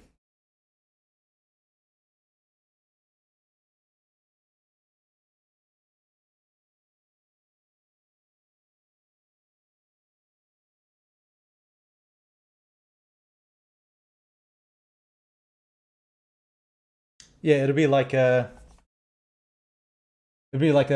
from Lord of the Rings to like going to the Two Towers. It's like and missing out on Return of the King. It's not going to be like a standalone thing. You'll need the following to properly appreciate everything that. What happened to the channel weird Lord? The channel weird Lord Wise. They still running on TV? Yeah, they're still running. Hey, you want to hit the bed? Around Christmas time, Weird World could just get a PNG of a Santa hat on the MC with no context whatsoever. I did that with Alice. On the last Christmas, I did that with Alice. I did like showing off her tits a little bit, a little Christmas hat on. It was pretty cute. So yeah, I'll probably do something similar to that on Christmas. Yeah, or New Year's or something like that. Any thoughts on adding combat system or some sort of sandbox into a later game? I've had thoughts about it, but I don't know if I can be stuffed. Weird World, this is the shortest stream you will ever have if it ends shortly. Fine, I don't need it to be a massive stream. We'll watch a few videos afterwards. But yeah. Ew, sandbox, disgusting. MC should marry a Glakewiff and make her his sugar mama. But instead of money, she gives him power and skill. Maybe. One pedantic comment. Some of Michael's poses show him with 2 eyes. Yeah, that's a bug. We'll fix that up on the public release. Yeah. Write that down. I've already got that one ready to go. Yeah, the update was great. Just the reveals weren't crazy for me. I don't know why some people take that as me being negative or that I and Cypher are mad. I never thought you were mad. I just think you had your criticisms, and I think they're fair.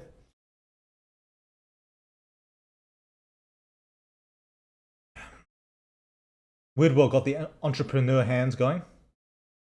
Why?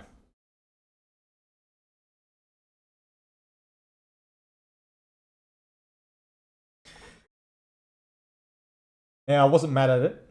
I love the update, but I didn't think it was the best ever like Tom. The Diamonds update was the true best one.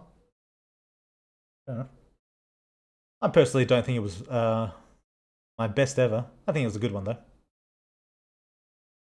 Weird World saying something completely different from the last 15 times about the ending of Superhuman. He likes seeing us suffer in confusion. Yeah, true. Sometimes I just be saying shit. That's true. Like, yeah, don't take my word here as gospel by any means. I've mentioned this before, but yeah, keep that in mind. I'm off. Good night. Good night, Arctos. Thanks for coming. I've grown on the cold fight update, honestly. Glad to hear it. Be wrong challenge, impossible. Boo.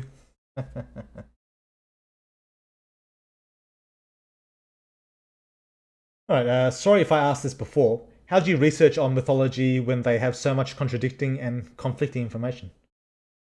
Oh, that's good for me. Conflicting and contradicting information is good, because that means I can take from a lot of different sources and just add my own spin on things. Because all the mythology stuff I take, I never like put it in one to one. Honestly, if there's a huge amount of conflicting stuff, that just gives me more avenues to like look at.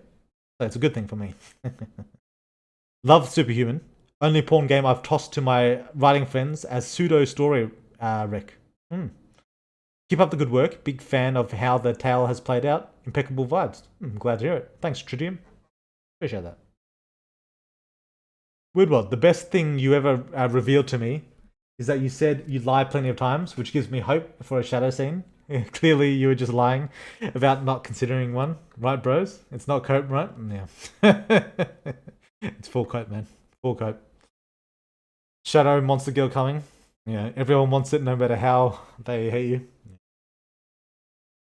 Oh, there is something else I wanted to talk about. I don't think I'm going to do it. I don't think. But something I've been wanting to do for a long time, really. It's like, if I could release updates even faster. Like, if I could get one out every 2 weeks. And I don't mean like the same length update. I mean, in the same way that like Battle Manga does it. Like, if I were to release an update every 2 weeks, I feel like that might get more people talking about the game, and like get more eyes on the game. It'd be so difficult. Like just thinking about it. Like, yeah, if I were to like have a fight stretch over multiple updates, like say the Cole fight, like if each section like before Cole evolved, after Cole evolved, and then the final clash, if that was over like 3 updates that I did over like, 3 weeks each, and people were talking about each one, I think that'd be really interesting. But at the same time, it'd be so difficult. It'd be so difficult to do. Yeah, I don't know. It'd be so hard. But then I think it would get more eyes on the game, more people talking about the game. Is it even just 3? Is it better to just drop it all at once though? So that people are left like completely satisfied after a fight? Would it be better for people to anticipate what's happening next? Like, are they questioning whether Cole's gonna win, MC's gonna win, all that stuff? Would that be better? I don't know. But then I think about the workload. How much effort it would be to do that. Yeah.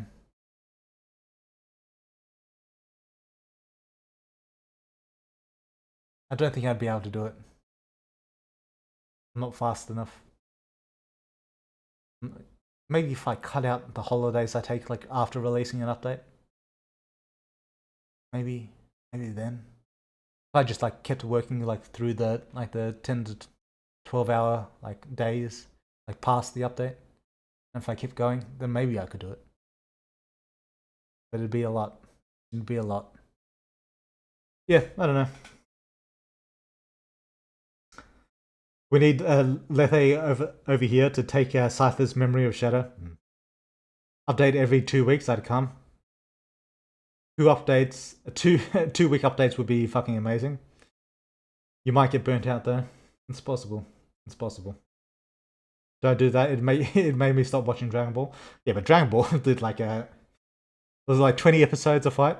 That's a little bit different to like 3 updates a fight.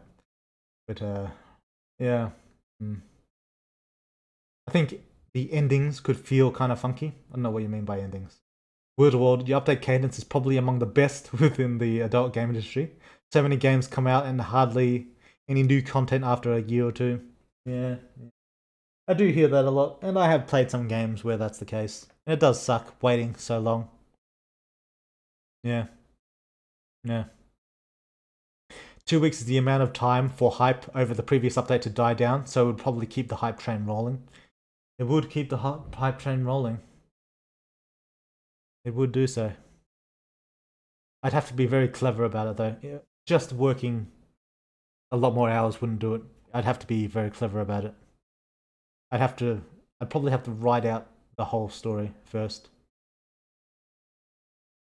Like, I've got the bare bones, like the structure of the story, like laid out. But I'd have to write like all the dialogue, all the narration. I'd have to write that all out first if I wanted to do it, and then I could just like do the art every update. Like, if I was just doing an art, like straight art, like for 2 weeks, I could probably get an update out every 2 weeks. That could be possible. Maybe 3 weeks. That would be possible if I was just doing straight art, no writing. You know, there's a little bit of coding that goes into like implementing the art, but it's barely anything. It might be possible, but I'd have to write out the whole story first. That'd be a hard requirement. So maybe one day, maybe my next game, possibly. But yeah, I'd have to write the whole story first. If you want more speed, you'll need more people to help you make the game. I don't know if possible. Maybe.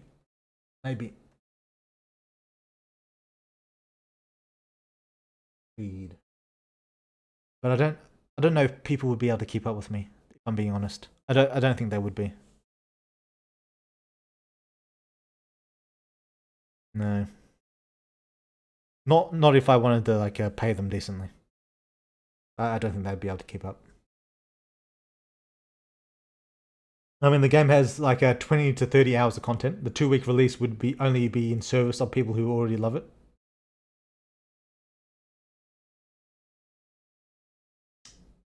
True.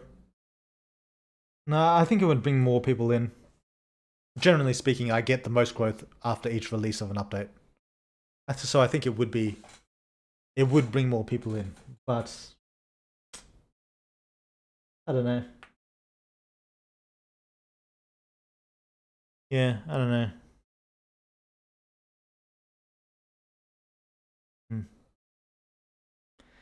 Yeah, I suppose I'm already pretty fast among most visual novel developers. I don't imagine there's many people faster than I am. I mean, there's probably some, but in terms of like speed and the amount of content released, I think I'm probably pretty up there. But I could be better. I could be faster. So yeah, I don't know. All at once is superior, to be honest. You think? But if you were to do every 2 weeks, you could drop mini arcs for that. It wouldn't be like mini arc. It'd just be like sections. Like instead of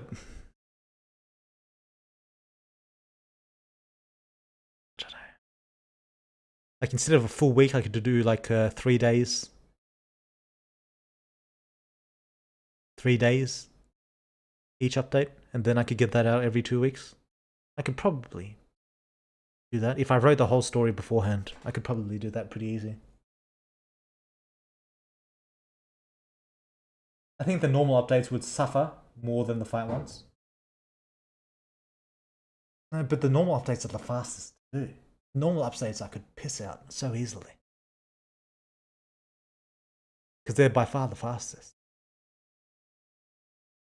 It's the big fight scenes that take the most time to do. Then I run into the trouble of I won't be able to have a sex scene every update if I do that. Because if I'm like stopping in the middle of the fight scene, like where the fuck am I going to put the sex scene? But I might need to like veer away from that anyway when things get more serious. Like 1.0 won't have new sex scenes. It'll have 0 new sex scenes. Well, it will have new sex scenes, but the new sex scenes will take place in old content because I'll be like refurbishing a bunch of the game. So like all the sex scenes for 1.0 will be like back in the earlier times, while 1.0 will focus purely on the story. So yeah, but it'll be complicated if I do it. If you hire somebody, don't do that. Work-life balance is important. Is it though? Is it? I personally think your current release schedule is good. Yeah, I think most people are satisfied. Nah, man, take holidays. You need rest. Now you need your holidays. We will crucify you if you get burnt out. It's hard to imagine myself getting burnt out.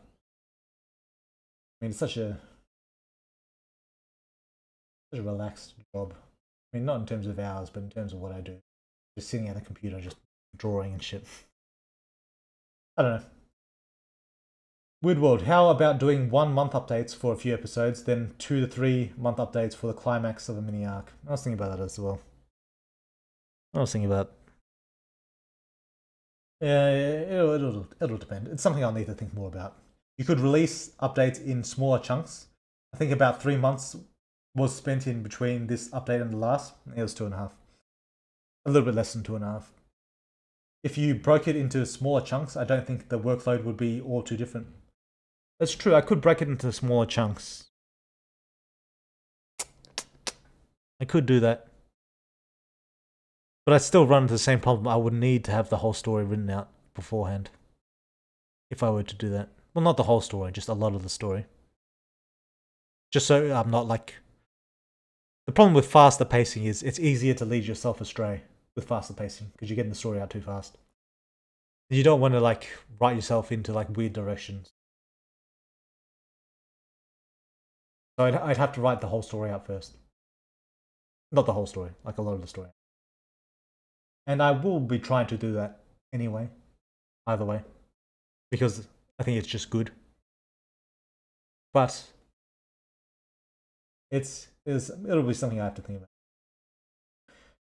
Will skill ever get explained in game? Because I have no idea what 10 skill or 30 skill looks like comparably to anything. Would 50 skill be like a professional fighter? Or would a professional fighter have like 30 skill? I don't know if it'll be explained in game. But as for, 30, you could get to like decently professional level. Yeah. You'd be at pretty high level at 30.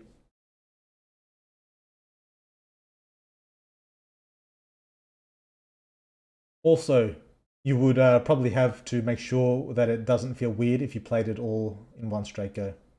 True, but that's already a problem I have to deal with anyway. Honestly, the idea of plopping in mini arcs with the 2-week thing sounds nice to me. Something short, sweet, and simple. It doesn't even need to be from the MC's POV. I don't know. I feel like I've got to progress the MC's story. Unless it's like something important that will eventually relate into the MC story. 10 skill is Naruto and 50 is Baki. I don't know. You unironically might be able to get your fan base to help you for free. Yeah, but for one thing, I would never trust someone working for free. Just by default, I'd look at them sideways. Like, if you're working for free, I'm looking at you by default.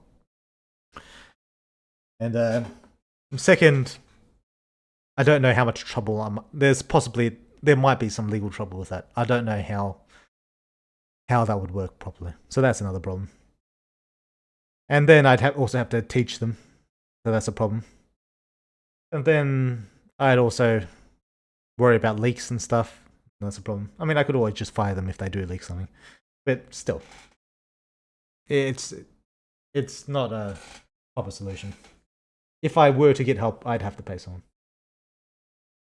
If you cut this update up to get it out faster, wouldn't one of the small updates end at an unsatisfying point? True, and that's one of the problems. True. You could also dedicate that time to things like lore drops and character profiles, which could have a similar effect. I think I already do enough character profiles. I don't think I need to do too many more than my current schedule.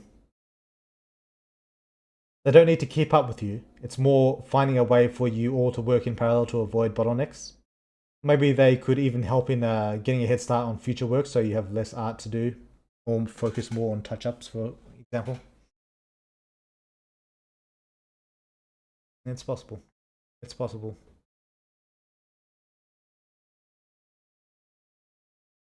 But I feel like eventually learning more how to use AI would probably be faster. if I could learn how to properly, because I'm very novice at it right now. I basically just use it for like the image-to-image thing. I feel like if I could probably master it, and if the technology progresses further, that might help me in a more significant way. But as for other people, yeah, like I said, I'd always look at someone sideways if they didn't ask me for money. I'd just be suspicious off the bat. But then you run into the issue of playing it all at once and getting endings every couple of in-game days. Basically, write 2 updates worth of content. You'll do the art for update 1. They'll do work on 2. Then you get a 2. You'll have less work. Yeah, I get what you mean. What, so the game doesn't end with the MC fucking every girl in the world while increasing his personal harem? Might do. Who knows? Weird World. On another note, progress on the SFW mod is going okay. The sex scenes were easy as fuck to remove. The issue is modifying the art to censor up things. Thank God I learned the art of the Photoshop. Oh yeah, good. Heresy? Yeah. What is the limit of human skill in the superhuman system? As in, how much skill could peak humanity get? As in human or superhuman? I'm not going to answer either way. So, how often do you revisit the script after drawing the scenes? For example, have you ever changed some dialogue because it didn't fit the art? All the time. All the time. I'm always revisiting the script. That's why I think it's a good thing to write the whole story out beforehand, which is why I'm going to do it either way. Because more ideas always come... no, that's right. Better ideas always come to me after I've already written something down. That's always the case. Then you'd like iterate it over time. So I always come back to change the shit. And sometimes it's due to the drawing as well, especially for sex scenes. But generally speaking, I like to have things written out beforehand. Oh yeah, a bug I saw in regards to Nia, when we swapped to her POV, she was like you as her name, and keeps it like that even when her name is revealed. Ah yeah, fair enough. MC was seeing through her, so it's not really a bug. He mentioned it after waking up. What about every 6 months? Yeah, but then again, on the flip side, if I were to have Superhuman just take a long time to finish, you just keep milking the money out of it. Then I could be making more money by a new game. Yeah, I don't know. Nah, I think it's better to get it done faster, but as long as faster doesn't compromise the quality. That's the important thing. Faster is better, as long as faster doesn't compromise the quality. Super Milker incoming? Yeah.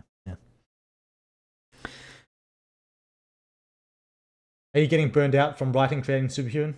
Not really. No. Like, it's not as fun as it was during like the first 4 or 5 updates. For sure. But that's because back then it was like super fresh. I was like building, I was growing fast, and I was doing all this and that. So that was like the funnest part. But like ever since then, for the past like 2 years or so, it's more or less been about the same, and I enjoy it. It's just good fun.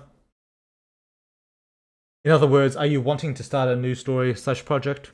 Yeah, it varies depending on my mood. Like if I'm watching like a medieval show or something, like right now I'm watching Kingdom Season 2. And that gets me in the mood for doing like a medieval style game. Like the Necromancer one will be. Or will probably be. Or if I'm watching like a vampire type show or playing like a vampire type game, that gets me in the mood for making my vampire type game.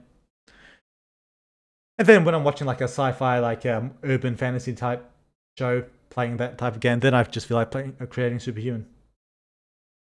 It just depends on my mood. It's not really a matter of burnout, it's just a matter of what I feel like at the time.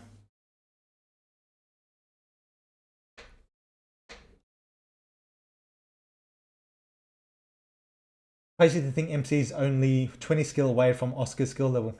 He's growing. He's growing. He's training with some very skilled people, so his skill is also growing appropriately. It'll take him time, of course, but in time. in time, he'll become quite skilled. You'd hope so, anyway. After nearly 4 years of playing the game, I'm not bothered either way. I've always been fine with letting updates come when it comes. True. Yeah, it's mostly for me.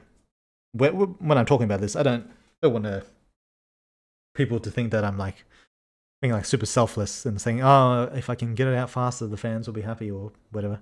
I mean, that's part of it. But it's mainly, I think I might be able to grow faster if I do so. And that's something I want to do. But, you know, it's a cost benefits. You have to measure it and be careful with it. First time chat. Hello, everybody. Hey, Tyson Force. How's it going? What's a good vampire type show / game? Vampire the Masquerade, Bloodlines would be my go-to. Because Oscar's skill is 74, MC's skill can be 54. So you don't have to give a definite answer, but it is possible we'll see a reference to Superhuman in the new game. Like a cool Easter egg. It is possible. Do you think that taking a couple months to release a teaser for a new game before going back to Superhuman will bring back some excitement? Teaser.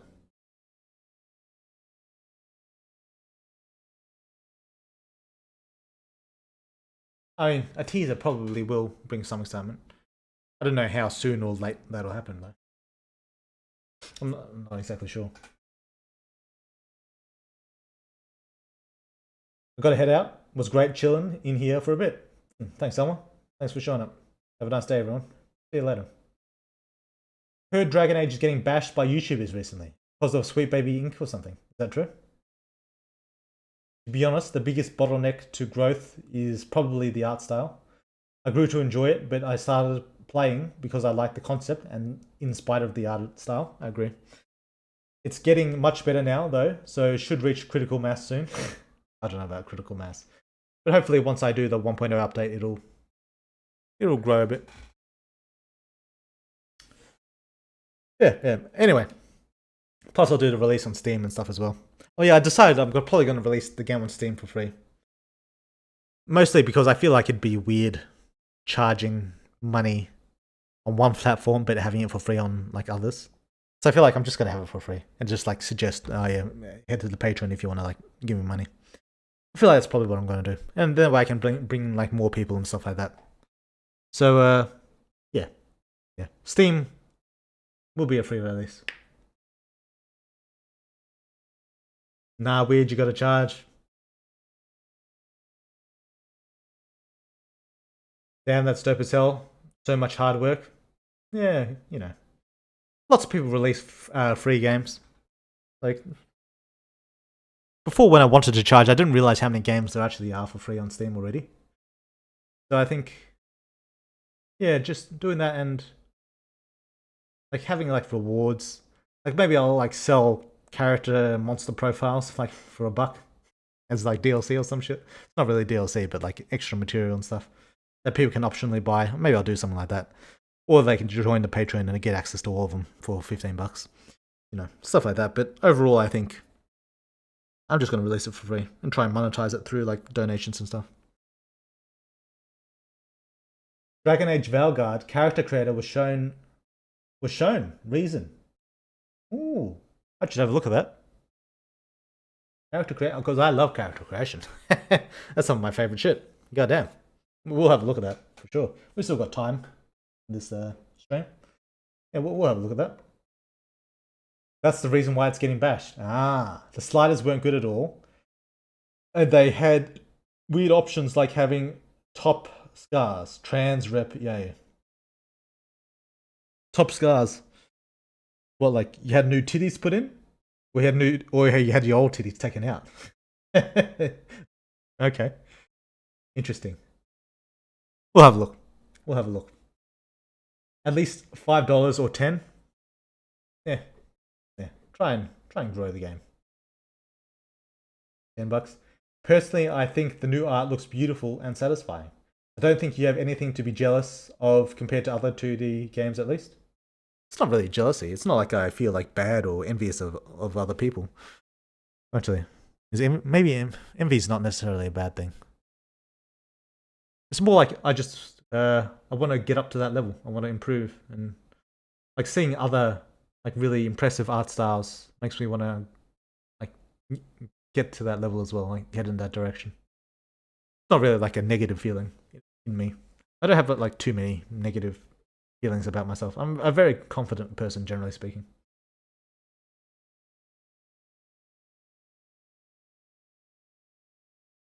Testing, and by new I mean 0.95 and later.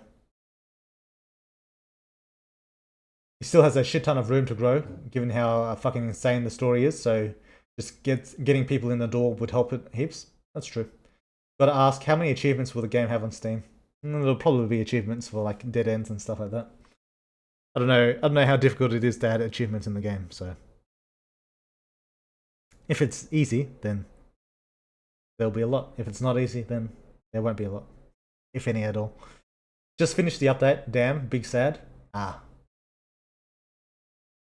Yeah, it's a tough world out there, you know. It's not always weird. Sometimes it's tough. You're like $10 to $5, $5 to $10 for stuff like character profiles and stuff on Steam. Yeah, just like optional stuff. Top surgery scars. I assume you don't mean like big titty implants. That's sad. Top surgery, but every bitch has no tits. Damn. If you if they're gonna do that, they should at least add an option to have like big fake tits. You know what I mean? Like proper like Jessie Jane type fucking tits. Like, you know, that that should at least be an option if you're gonna have the top scars. You know, make it fair. I mean, come on, what is this? You are now 16th on the wiki page for length, purely trivia lol, and right behind Sila and Shadow. The Eldritch horror theme got me to try it out. Yeah, a lot of people like that. What's top surgery? Oh, like tit implants? I think they're talking about like getting your tits cut out. Like mastectomy. Would both be top surgeries technically. Yeah, I was hoping for the former. I guess they're going for the latter. I'm all for inclusivity, but that just doesn't make sense at all. Let me get triple L cup character creator. True. Breast surgery, for example, a female having her breast removed to pass as a male, or male getting tits put in so they can look more like a chick. Yeah, is that a thing? Is it like, do they get top scars for like the dudes who transform to chicks? Is that a thing? And do they get like big, like proper E cups? Is that how it goes? Yeah, I see. Thank you. Yeah. There was a time Shadow was #1 as for longest page. Different times, sad times. All right, let's have a look at this character creator. While we're on the topic of fucking Dragon Age, let's have a look.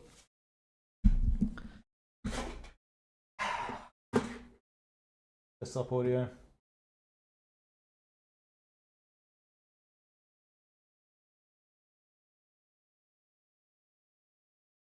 Oh my god, hello weird. Hey Black. I kinda didn't like this update. CG art looked more shiny. Previous updates was better, in my opinion. Was a little bit shiny. At least in the early areas, like the blue threads, they were a bit shiny. Sure.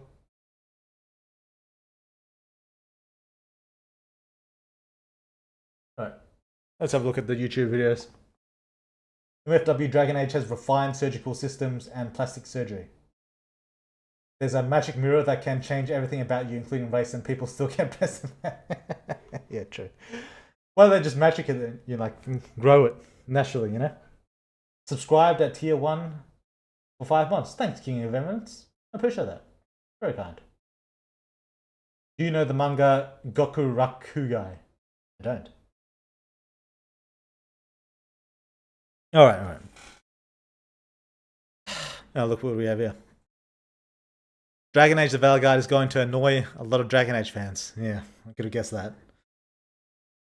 Mages can transform into monsters in Dragon Age. Why do they need surgery to remove or get boobs? True. True. Although, to be fair, I think Morrigan's shapeshifting is like kind of unique to her. It's not like a common magic. But you would imagine that you'd have a slightly less invasive way of like changing this shit when you got magic in the world. Alright, let's have a look. We'll see for ourselves. Character creation. Is this it? I feel like this is it. Looks background. IGN. Finally nails the character creator I've always wanted. Which one is the best? This is 36k. 145k. This looks like the most viewed one. Guess we'll go with that one.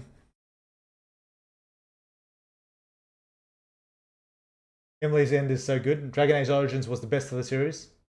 True. Alright. The IGN one is only 8 minutes long. Do I want to go through the... I guess we've got time.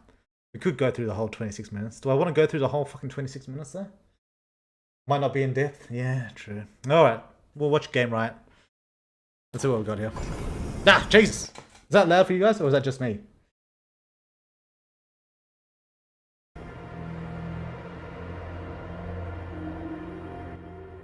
Just you, Lo? Okay. Okay, here, just you? Alright, what we got here? Kunari.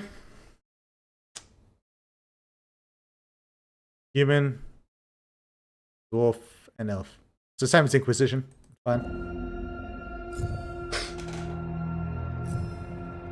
Not jump out of your seat loud. Alright. Wait, do you play as Dalish? Descendant of an ancient fallen empire, push the margins. Doesn't say if you're Dalish or not. Alright, so you're cycling, just picking like randomized appearance. Okay, fine.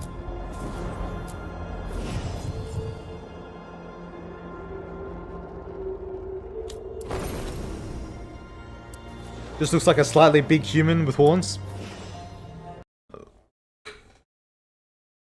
The Kudari does not look big and strong at all. Maybe because their big forehead just makes them look stupid instead of strong. Wait, does this one doesn't have any commentary, does it?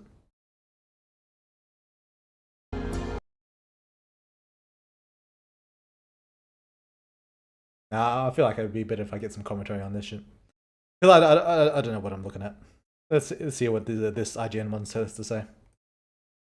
If it's lacking, we'll go back to the other one. A sissified Kuhn. Oh jeez.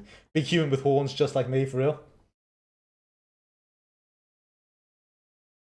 Nah, it's not Diddy. If he hid in the Dragon Age character creator, the feds might not have found him. Yeah. Our gods are back. Our gods. How do we stand against that? Archdemon looks cool. After 10 years, we're now just a little over a month away from playing Dragon Age the Veilguard. I played a hefty 7 hours of BioWare's first original game since Anthem in 2019, and fourth mainline installment in the Dragon Age series, starting with the prologue and later loaded into several different saves.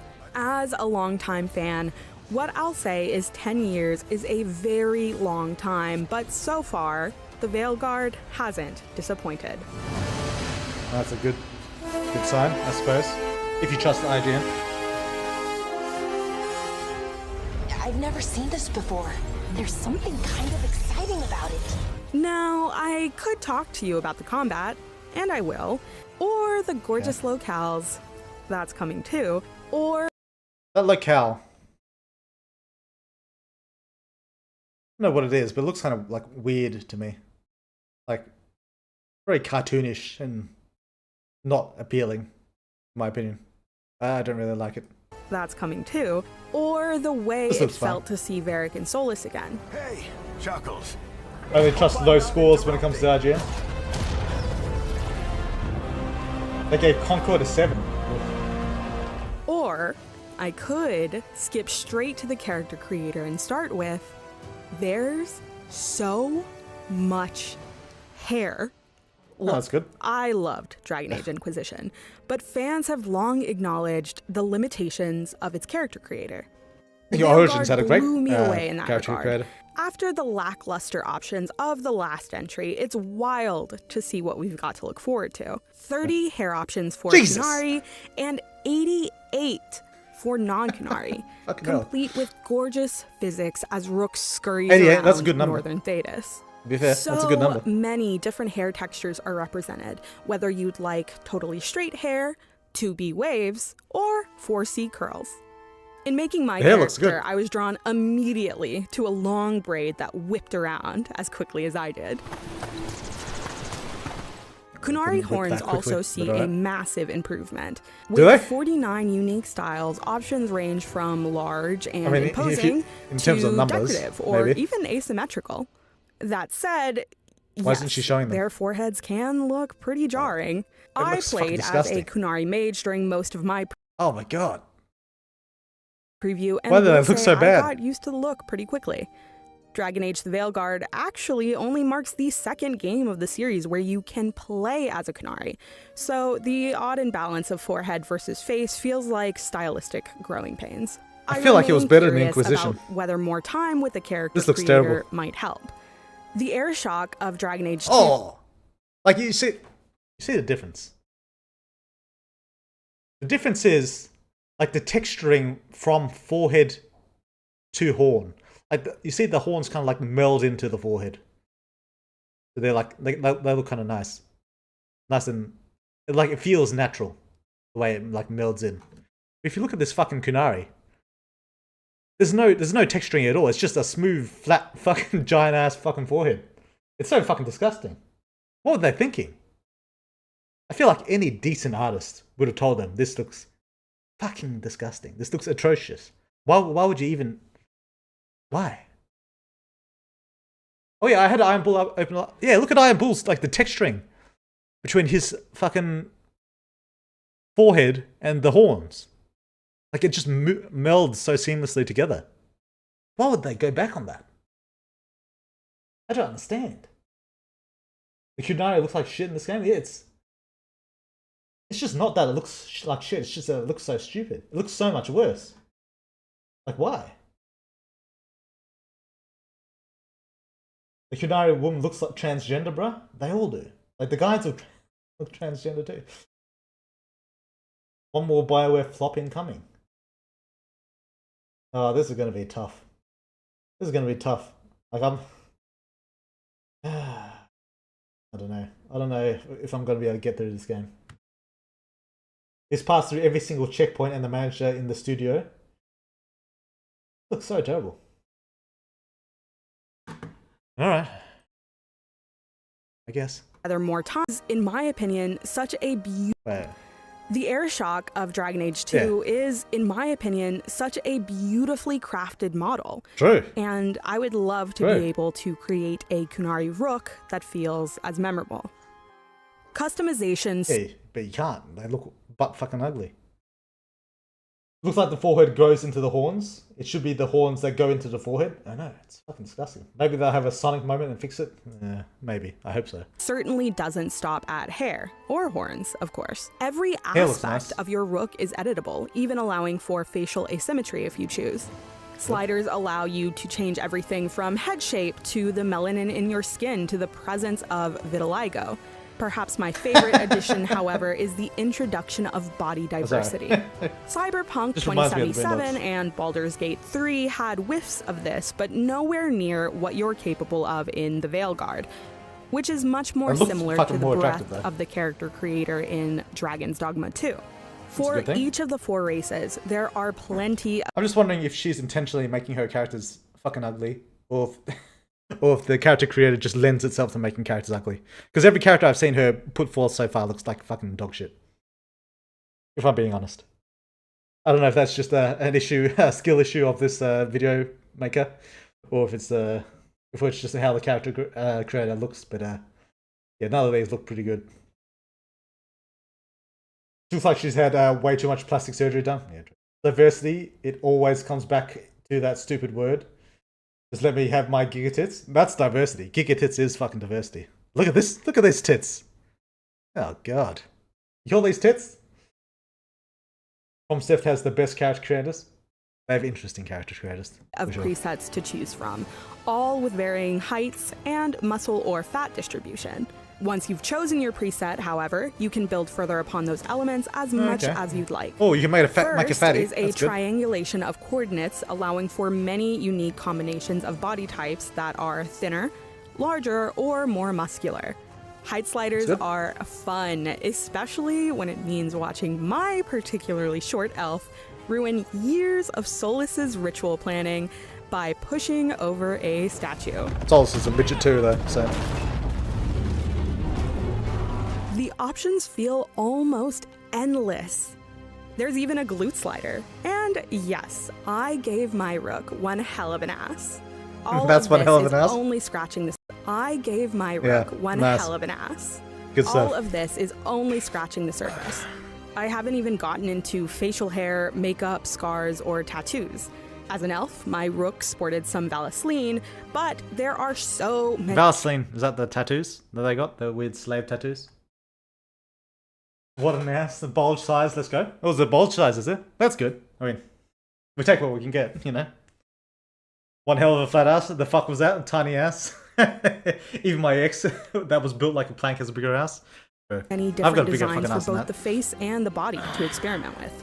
While I didn't spend very much time exploring customization for the Inquisitor, I just know we'll all get the chance to make them in the way we've always imagined. It's good to see you again. Also, it may be a relief to some of you. To be fair, Inquisition Kunari weren't that great either. They look kind of fucking dog shit. But they were better than the fucking new one, though. I don't know why they. To know that Veilguard abandons the awful green lighting of Inquisition's character creator and Probably a good instead decision. allows you to cycle through several lighting options in service of creating rooks that look just as good in gameplay Like as they most games do these when days, you create sure. them. How will I be represented if I can't have a model with Combat, slightly meanwhile, was asymmetrical a refreshing nipples? change from Inquisition. My go-to class has always been Mage. Mine And too. even as a Hey. Knight Enchanter, I often felt like I was standing in one place holding down the left trigger. That's the multiplayer This for felt like a Dragon Age. return to the pace of Dragon Age 2, with innovations that Not the improve best thing. upon the experience of battle overall. The Veilguard introduces It's hard to a say with new gameplay fighting until style you play for yourself. mages featuring I never an trust orb what I look and at. dagger It looks for close fine. quarters combat. It's tailor-made for players like me who love magic. That fucking ogre looks disgusting, though. Ogres look better in Origins. That looks like a meme Dark Souls character. It looks, yeah, it did. It looks pretty fast-paced, which I enjoy. Yeah, it could be good. Even with the Giga Chad chin, Kunari looks like a pussy. But also really like to stab. During my preview, I played through the prologue and then dropped forward into various points of Act 1. So I really got to quickly experience the progression Rook and their companions I don't like the can go color, through. like the lighting here. Feels very. I don't know what the word is. I don't think it's like saturated. It's very. I don't know. It feels like the enemies like blending into the environment and the characters as well, and the spell effects. It just I don't like the lighting. Its fighters. Maybe we it looked may better not at be able nighttime. to take control of our companions this time around, but the looks Veilguard alright. really encourages strategizing with them. They'll call out to you Even when my they've Bloodborne rebuilt character their was more mana or attractive. stamina, and the ability wheel even suggests combos. My focus during Ooh, the event combos. was mission-driven, so I didn't get as much of a chance to interact with the characters as I I like would have combos. liked, but even the brief moments of banter endeared me to them pretty quickly. It didn't break. You call that nice and quiet? Each class that what gets its own Lucanus sounds ultimate like? ability. Think the Sounds less focus cool than I ability, imagined. along with a ranged attack.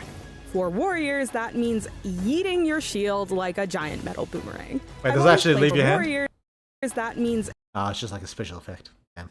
I thought you were gonna go like Captain America on that shit. Add. Yeah, that's tough. That's tough. yeeting your shield like a giant metal boomerang. I've always played Dragon Age for story and not combat, but with this new system, I had so much fun. I felt present during every encounter and truly accomplished after every boss battle. That said, there's definitely a bit of a learning curve. I still found myself confusing controls a few hours in. It's a departure from all 3 installments, but luckily the Veilguard offers 5 different difficulty levels that you can change at will if you want to ease yourself in. Like every other Dragon Age, sure. The voice is so annoying. As a Dragon Age fan, the Veilguard felt like a homecoming of sorts. Just as much as seeing familiar faces in Solus and Varric, I was overjoyed to be back in the world of Thedas itself. Moving us north allows for that sense of discovery I got in Inquisition, and if I'd encourage anything, it's to really look at your surroundings. Not only are there small environmental puzzles to entangle, along with small and effective moments of visual storytelling, but the horizon is full of breathtaking I don't like that scenery. color. Maybe at night time that looks nicer. The scale of these locations I've personally always wondered about. One new locale, for instance, is a gorgeous underwater prison called the Ossuary. This looks alright. I won't spoil what you're there to do, but the design alone makes it one of the most memorable moments I did something I've like that had in in Patreon. any Dragon Age game. Even after hours of gameplay, I still felt like I could have played for many hours more. I'm optimistic about the Veilguard and excited for Level it design in a looks way really I cool. haven't quite felt Maybe. about another game in quite some time. If you'd like to see even more of the game, check out our exclusive IGN First coverage, which features even more gameplay and deep dives on Rook's companions. And for everything else in the world of video games, stick with IGN. Thanks.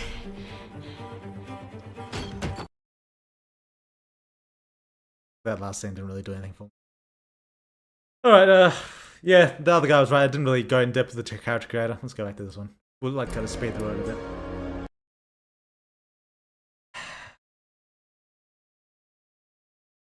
Actually, before we do that, I think a lot of people misunderstand what was good about Dragon Age Origins, and I think the BioWare also misunderstands as well. It's not like she was talking about how you play the game for the story, and that's kind of true, but it's not really the story that makes Dragon Age good. It's the immersion and atmosphere, and also the story, and also the characters that brings you in. It's something that Baldur's Gate gets right in pretty much every way. Like, what really made Dragon Age Origins good is like all the options, like the different ways you could resolve each conflict, like, and the settings behind it. For one, the Blight was a cool ass fucking setting, just to start off with.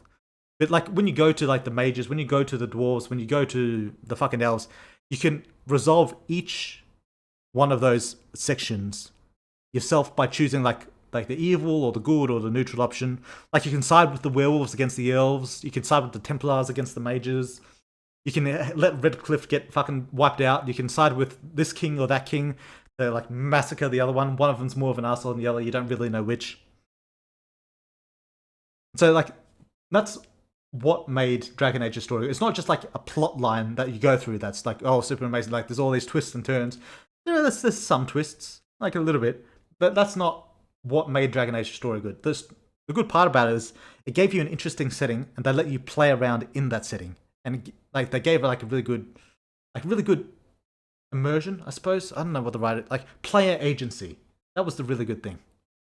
And with all the dialogue options as well, instead of that fucking dialogue wheel where there's like a smiley face and whatever, all that bullshit, and then like the voice actor does some like, quippy fucking line, you had like a whole list of fucking options to talk to. And that was really fucking cool. That's something that the newer Dragon Age never really understood. Never really got. Like even Dragon Age 2, what could you really do at the end of the Arashock arc? What decision did you really make? I mean, Arashock was cool, but what decision did you really make? You couldn't side with the Arashock and like take over the fucking kingdom of Kunari. You couldn't do that. I mean, at the end, you could kind of like side with the mages and the Templars a little bit, but yeah. The outcome's the same either way. And Inquisition. What did you even decide in Inquisition? I can't even remember. I replayed Inquisition the least out of all of them. I can't remember. Like the Wardens get fucked either way. You can't side with the Wardens when you're like going to battle against them.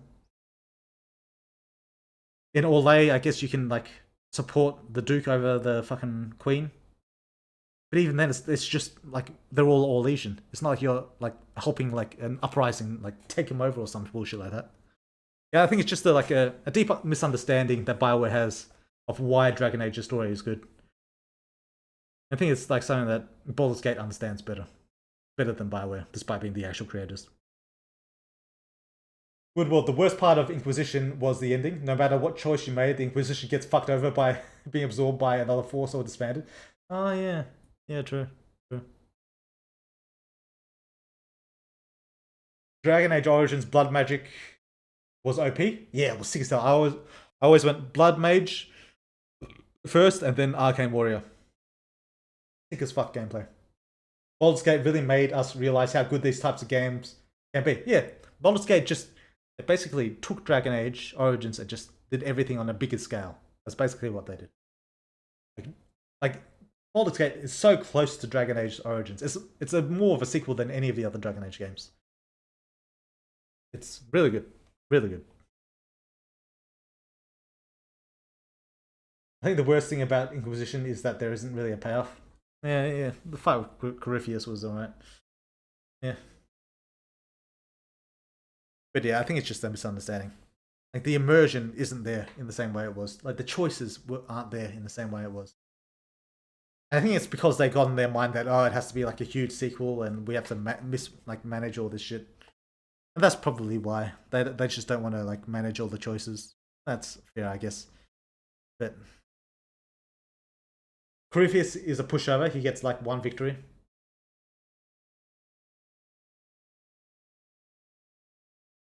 Yeah. I mean, Corypheus was like fine as a villain. I feel like it would have been more meaningful if you fought him as a warden though, instead of the fucking Inquisitor. If you fought him as the Grey Warden that beat the Archdemon, you know, in Origins, I feel like that'd be a more meaningful reason to fight Corypheus. But yeah, whatever. I mean, I'd be trying to fuck my teammates within a few hours. Everyone does. Everyone does in Dragon Age. That's the whole game. Alright, let's watch this. Let's see it in depth. Yeah, just basic node shapes.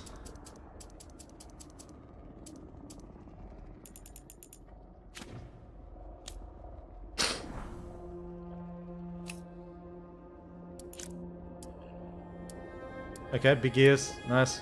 Don't need to go through all this. Backgrounds. Yeah, we'll save. Nice hair. Textures and all that. Good. Little jiggle they got. Fine. What they need is some like full fucking Chinese style hairstyles. Like they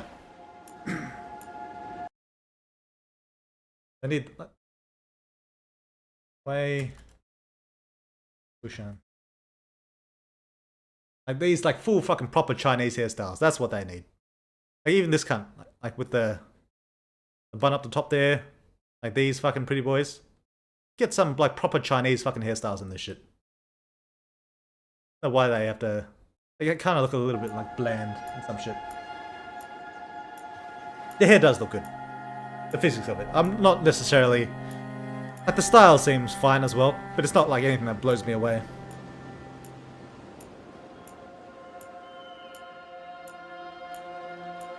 Okay. Yeah, see, like none of these styles, like that's alright, like just basic long hair, but none of these styles like really speak to me.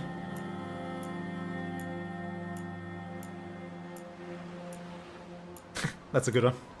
What the fuck is that? Okay, we've got some freaky ones in, that's alright. Yeah, I mean it's alright. It looks good. The chin is impressive, you could probably shatter granite with it. The character looks like they need jaw surgery. Have you seen the guy in House of the Dragon? Like the kid with Veilguard? He has a huge fucking chin. Like what a fucking chin on that cunt. Holy shit. That motherfucker's chin is crazy. I've never seen anything like it. It's bigger than this guy's. Holy shit. Where's my receding hairline style? Yeah, true. Color, we don't really need. We've seen colors before. What is this? Makeup? Okay, I usually play as a dude, so don't need too much of that. Glitter style. Glitter? I don't see the glitter. I did basically nothing. Lip makeup. Okay, yeah, fine. We've seen lipstick before. Blush, alright, fine. Tattoos. Elvish. Yeah, okay. We've seen all these. You're not gonna get naked for it? This is cool. I like tattoos on my characters. Especially like magic ones when I'm playing a mage, you know?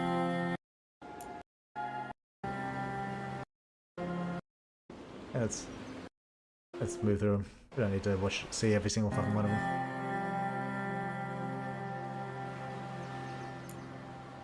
Good night, Weird. Good night, Daxton. Thanks for showing up. Happy Habsburg wouldn't be out of place in the Targaryen line.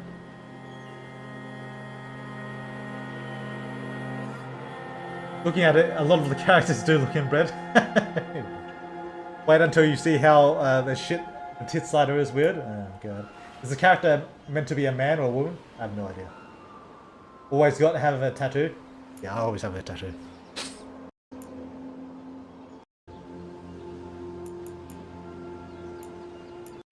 Alright.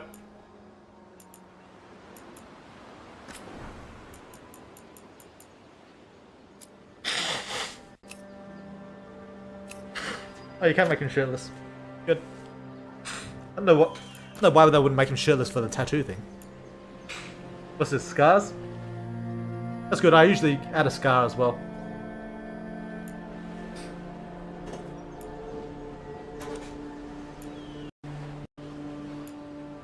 Oh, they gave him the eyeshadow.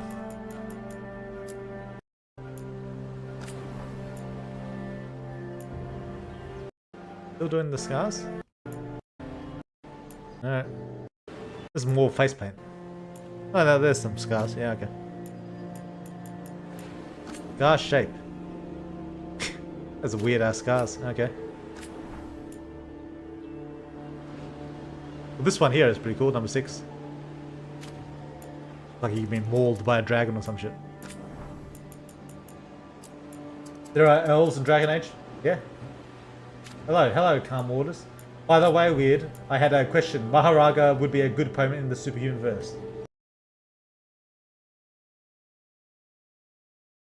I guess it depends who you're fighting against, but generally speaking, sure. I don't see why not. Always prefer natural looking scars in character creation. You look so disturbed. Do I?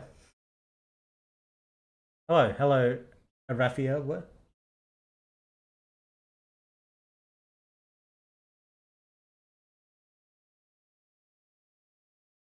Yeah.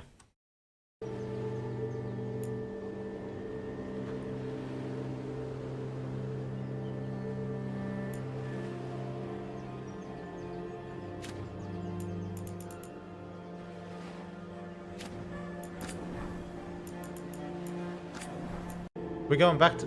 Why are we going back to this? We already saw this.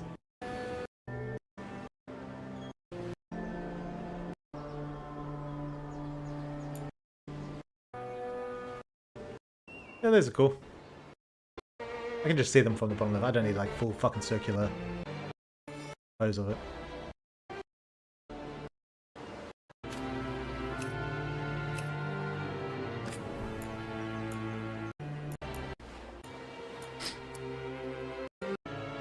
What is this? Why are you showing the same thing 1,000 times? Oh, is he just adding different colors? Move it along.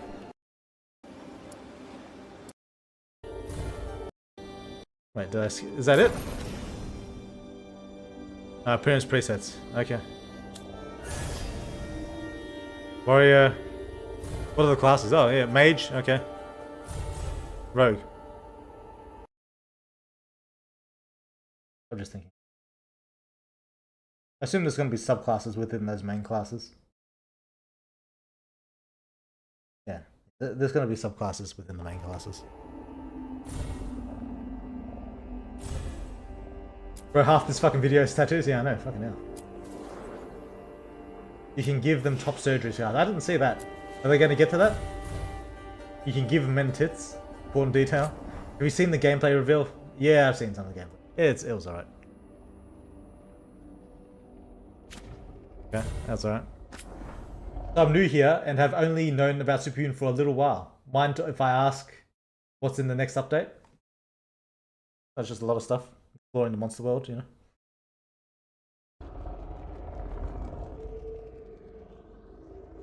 Got some stuff about the MC's memories. Bit of reveals about his past, you know, stuff like that.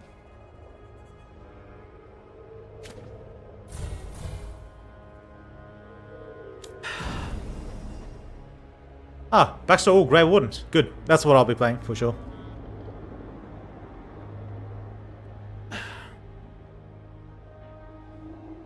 Grey Warden backstory, yep, for sure. Veil Jumpers. What the fuck is a Veil Jumper?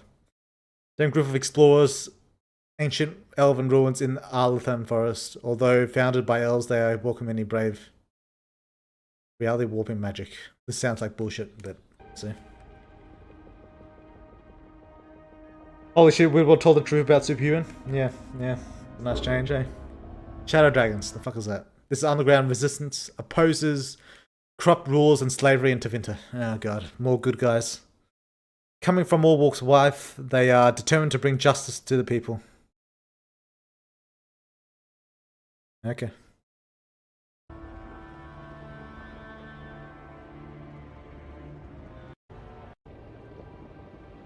Little Fortune, informal collection of explorers, hunters, and treasure seekers from Ravane. The rowdy lords are faithful, but fine. What is a Mournwatch? The elite necromantic order explores the mysteries of life and death and tends to the undead in Navara's sprawling grand necropolis. So you can learn necromancy. That's cool. That's cool. That'd be nice. In lore, Grey Wardens are basically superhumans, like Captain America, so it sucks that this isn't represented. So why not just make it an add-on? It's not like we play a Tower Mage anymore. Like, what an add-on? Add-on? Being a Warden, or? What do you mean? Antivan Crows, that's cool as well. It's an Antivan Crow, swift knives in the dark. Yep. That's cool. That's a good option. Antivan Crows. Bringing it back to the classics. Heat-based system. Oh, right. Specific destroyers within the Shadow Dragons. We don't care about Shadow Dragons. What's this? Oh, is this within the classes within Rogue? Name, last name, voice, masculine, pitch, medium. Scott. Nice. To be fair, I just used my name as well. Time to get to work. Right?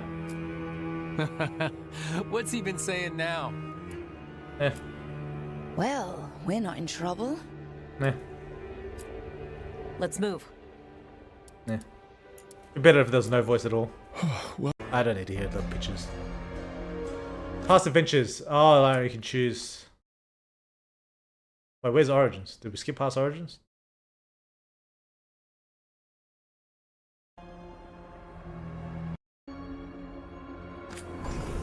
Oh, you can customize the Inquisitor. That's cool, I suppose. You could do the same with Hawk back in Inquisition. That's a cool option. Don't like that there's no options for fucking Origins or fucking Dragon Age 2. Don't like that. Why would you choose Inquisition? Fuck Inquisition. Classless having access to magic is determined at the character creation.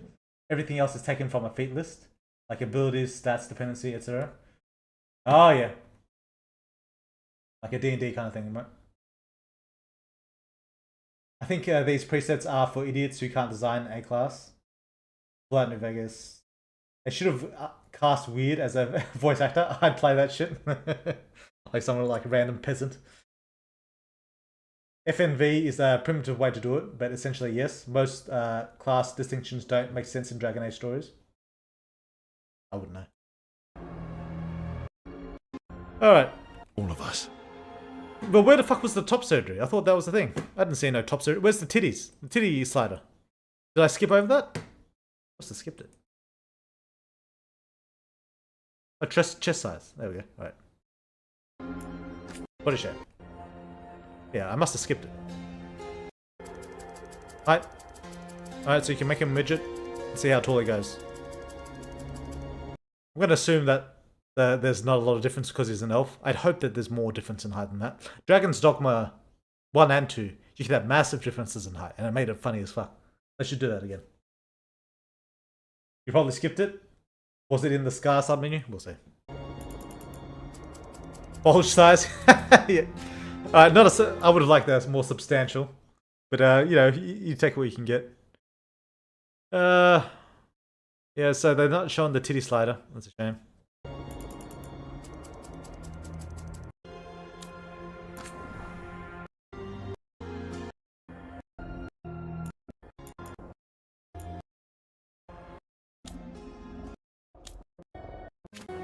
The fuck is it in the Scar section? I don't want to go through the whole fucking Scar section.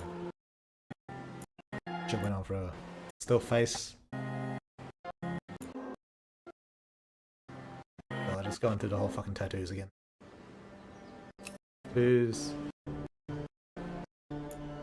Gosh, I don't see any fucking... What the fuck's the top surgery?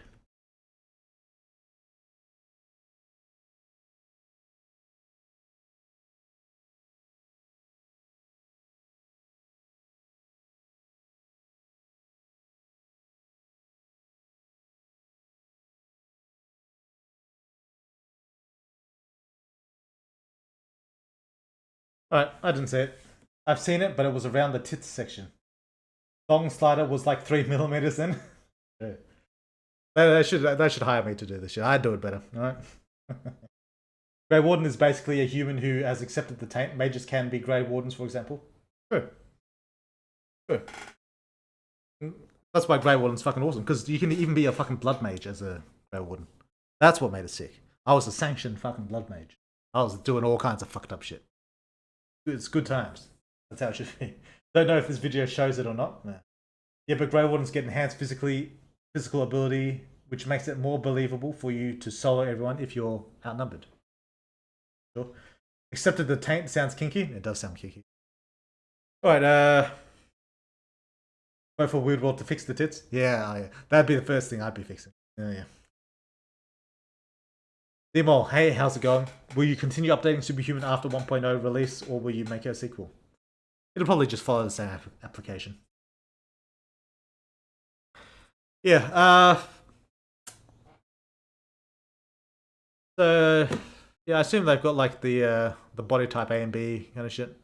Oh yeah, they've got the pronouns, the gender. Oh, they've got gender. Man. Oh. Interesting. But I suppose changing the gender to man doesn't actually change your appearance, eh? It's probably something different to that. They got 3 genders there. Man, woman, other?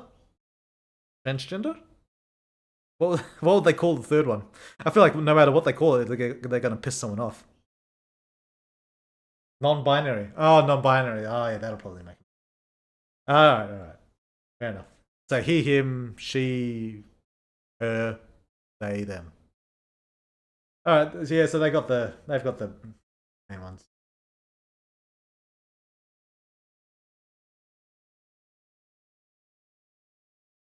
The third one is unknown. Yeah, true. They got the unknown tier. The only reason I'm paying attention to Veilguard is to see how big of a dumpster fire it is. I'm paying attention just because I love the Dragon Age franchise. It's gonna suck if they destroy it, which they probably will, but what are you gonna do? What do you call the Larian Studio should buy Dragon Age 5 off them so they can do it properly.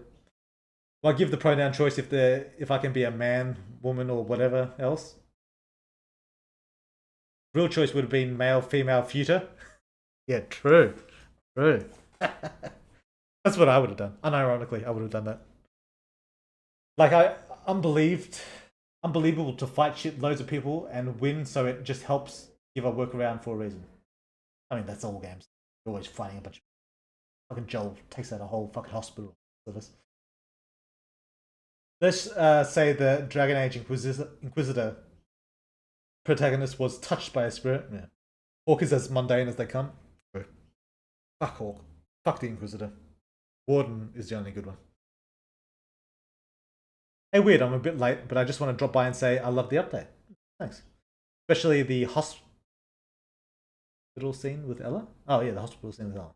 The happy birthday scene with Amber was cute. Glad to hear it. Glad to hear it. How long do you think the story's going to take to finish? 3 years? 10 years? Will you become George R. R. Martin? Ah, no. Yeah, give it a month or two. Maybe 3 months. Yeah. I just like having reasons for people to be strong enough to do in-game feats that are impossible IRL. Which is why I would design it in that way. I agree. I generally like that as well. Even though most games tend not to. Weird World theory. MC's dad is superhuman, but it's like Lucius clone ability and uses a clone to visit MC because bad dad got other shit to do. Yeah, anyway, do I care about pronouns? Do I care? I don't. Do I care about the gender? No. Generally speaking, no, I don't. But despite not caring, I do also care for some reason. It bothers me, and I don't know quite why. Like seeing like even like the type A, type B body type, the pronoun stuff, the gender. It on like a default level when I see it, it annoys me. But I'm not entirely sure why. Because realistically, it shouldn't bother me at all. Because it's entirely optional. So I think what it is it feels like virtue signaling, I suppose. It feels very dishonest as well. I think that might be the main source. Main source of my my discomfort. I don't know specifically why though. I don't know if that's really what it is.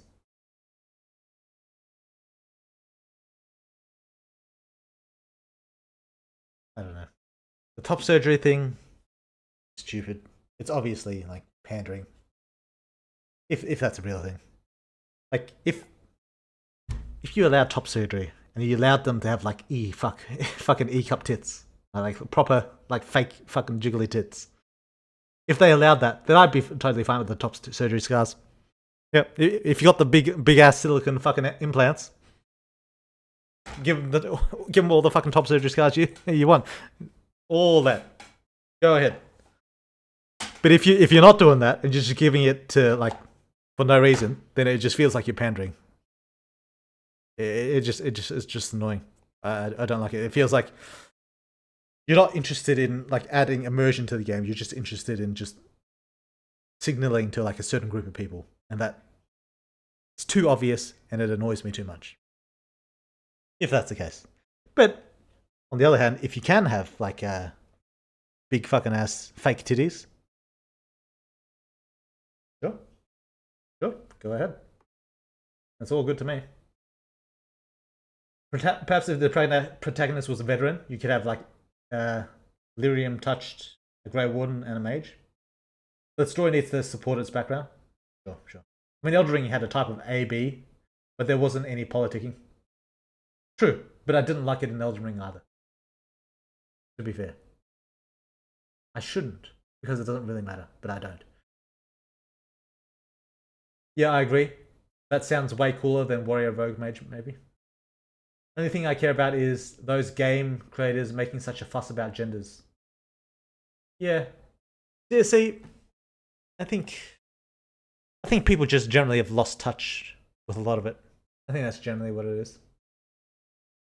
No, not lost touch, lost trust in the game developers. People just don't trust them not to like do this kind of shit. Like if it felt honest, I think people would be a lot happier with it. And I think I'd be a lot happier with it if it just felt honest. You know? From a normal person perspective, it's just weird to add that in. But I think that it's all just done in order to pander to a specific small portion of the audience. Yeah. See, but the problem is, I don't think it's wrong to add in. I think, like, from game design speaking, I even think that they probably should add it in. Like an option to be transgender. Because that's the whole point of fucking role-playing a game. Because you role-play as you. Or as a character that you want to make. That's the whole point of roleplay. So I don't even necessarily disagree with the decision to have it in the game. I think it's probably a good thing. It just, when I look at it, I feel like I don't trust you. I feel like you don't really give a fuck about this. You're just trying to fucking pander to people. Which it doesn't really matter in the grand scheme of things. If they want to pander, let them pander. It just annoys me. Just by default annoys me. Portion of the audience that is probably near non-existent might not even buy the game. To be fair, most of the core normal audience probably isn't going to buy this fucking game anyway.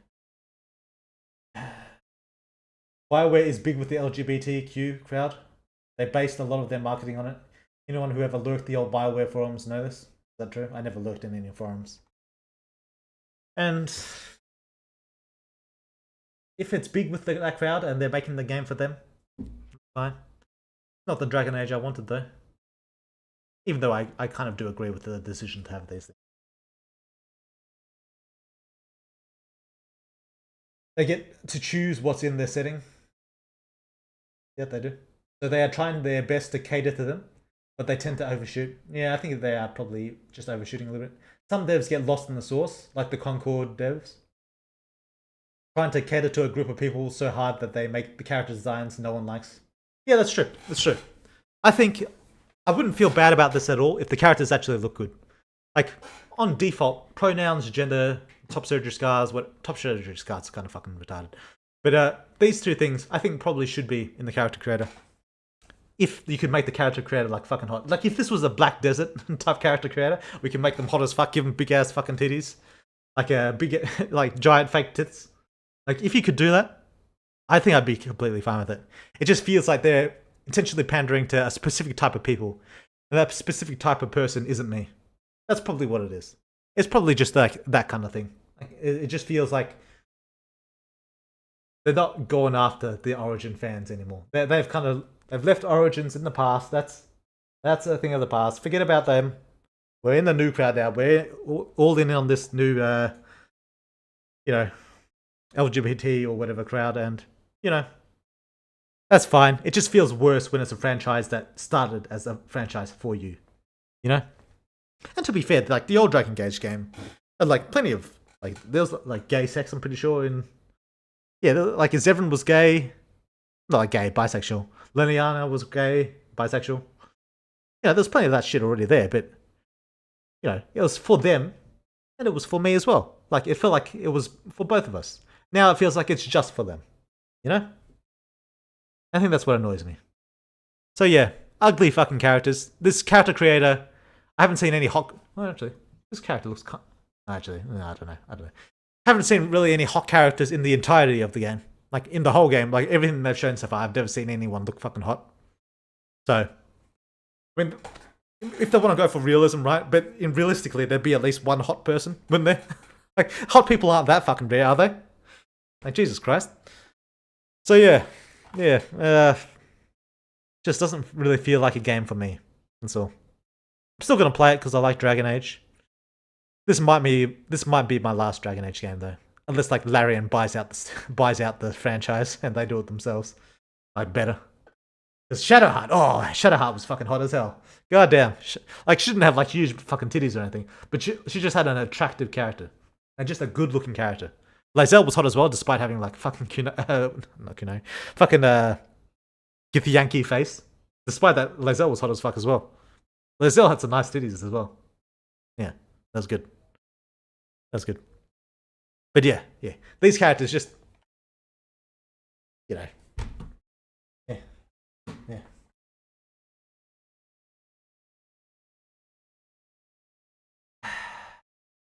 Exactly my thoughts, Weird. Yeah. Weird hinting at the potential of starting as female MC. He's completely lying. He can't be fucked. Yes. I bet with enough fucking around, you can make a decent looking characters. Yeah, that's probably true. If you fuck around enough, you could. Although I say that, but none of the Inquisition characters you could make were good. Like I fucked around for ages trying to make a good looking one, and one of them came out like fucking decent. Like, it was decent. But it wasn't like no fucking Black Desert Online looking character, I'll tell you that for free. No, it wasn't even close. Not even fucking close. Yeah. But yeah, you could probably get him to a decent standard. I definitely wouldn't want to play as some ugly bastard. Yeah. Personally, I'll be waiting to purchase until I see mods that make the character creator better, bigger tits and ass, etc. Andromeda created a lot of ugly bastards based on the really hot actress. Hope all the people died. Yeah. Woodward, I am curious though.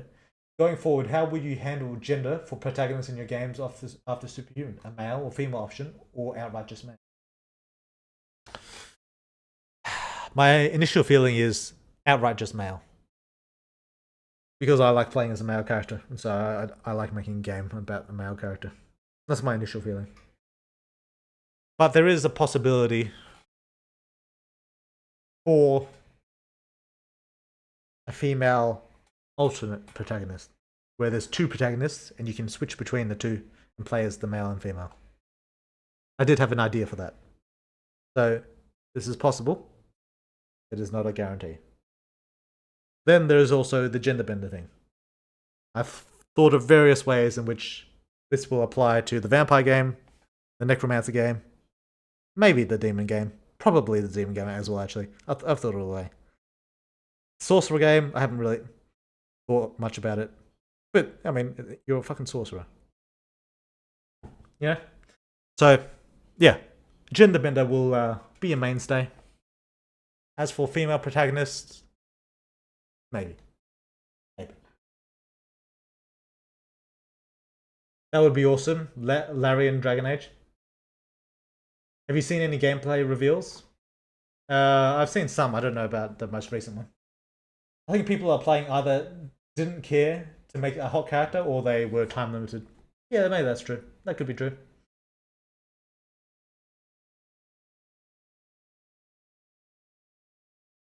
I assume he'll have just one choice since multiple genders is a pain in the ass to write for. It's not a pain in the ass to write for, it's a pain in the ass to draw for. That's the real problem. I doubt that you can make a beautiful character in any character creator with enough knobs to play with. Yeah. I doubt you can't make it. Yeah. True, that's true. Hopefully they've got enough knobs in here to make a good looking one. That's fair. I'm almost certain this will get the Mass Effect Andromeda treatment, retroactively fix models that get axed. Good. There are some good guides on character creation for Inquisition, where you make some real baddies. Okay, alright. My Dragon Age Inquisition character was fine. I've certainly played games with much better looking characters. And it's a pretty shitty creator. Weird World, respectable. I only play as males myself in game. Generally speaking, that's true. Although for Dragon Age, I did like try a male and female run for all of the games, just to see the alternate romance option. Oh. Vamp, Necromancer, and Sorcerer. Sick. Maybe, but he could always just say, nah, that's not how it works. When's the next update, brother? I don't know. Sometime 2025, probably. Yeah. Anyway, let's have a look. Dragon Age Veilguard. Is there any more recent? I don't imagine there's anything particularly interesting. This is 2 days ago. This is gameplay and dev interview reveals new details. Are they going to be like new details? Is this something I care about? Is it this one? Nausea? It's only got 8k. Skill up, maybe? I've heard of skill up before. I played 7 hours. Boomstick Gaming. Okay. Oh, Spellblade, Deathcaller. Deathcaller, is that the Necromancer? Reaper, Slayer. Okay, the classes seem alright, I suppose. IGN has 20 minutes of gameplay. 20 minutes? Do I want to spend a whole fucking 20 minutes on? Why, hello?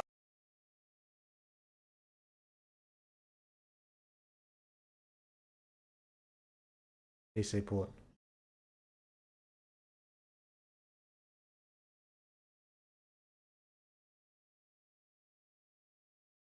9 days ago. Alright.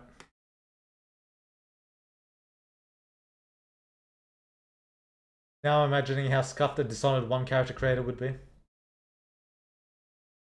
got to get off the stream now. Getting late here. Hey, see you many ones. Thanks for dropping in. Alright, let's see this. 30 minutes. We can suffer through 30 minutes.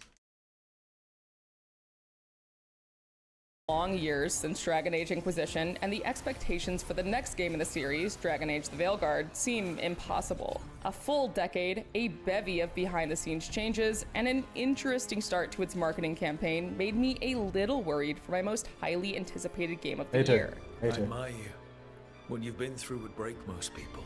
But one of my biggest concerns, based on early previews, was that it could that kind of like emotional, like, thought, like, oh yeah, that would have broken most people.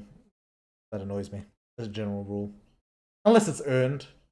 Like if they properly tell his story, they earn that kind of affirmation. That's fine, but just saying it outright like that. Lip syncing looks ass. I didn't even pay attention. Headed in the direction of being a linear action game rather than its more open world predecessor. While Dragon Age is known for changing its style with each installment, I hoped dearly that it wouldn't lose too much of the DA DNA I fell in love with. After hours of hands-on time spread across 2 days, I'm pleased to say that I walked away with excitement and curiosity, but mostly relief to wave many of those concerns goodbye. Honestly, I was curious if you'll ever make a game where you play an outright monster, not a humanoid whatsoever. Probably not. I like humanoids. Origins is more tactical and slow. DA2 and Inquisition are similar, but this is pretty different. I agree. So many effects, I'm too old school for that. I agree. I feel like they went too high fantasy with this bullshit. I prefer back in the old days when a fireball actually meant something. Like if you shoot a fireball, they fucking explode. That actually means something. It's not just flashy effects everywhere. You shoot a fireball and that's fucking cool. Like why do the fucking rogues and the fucking sword and shield motherfuckers have all these flashy effects? You're not a fucking mage. Okay, out of here.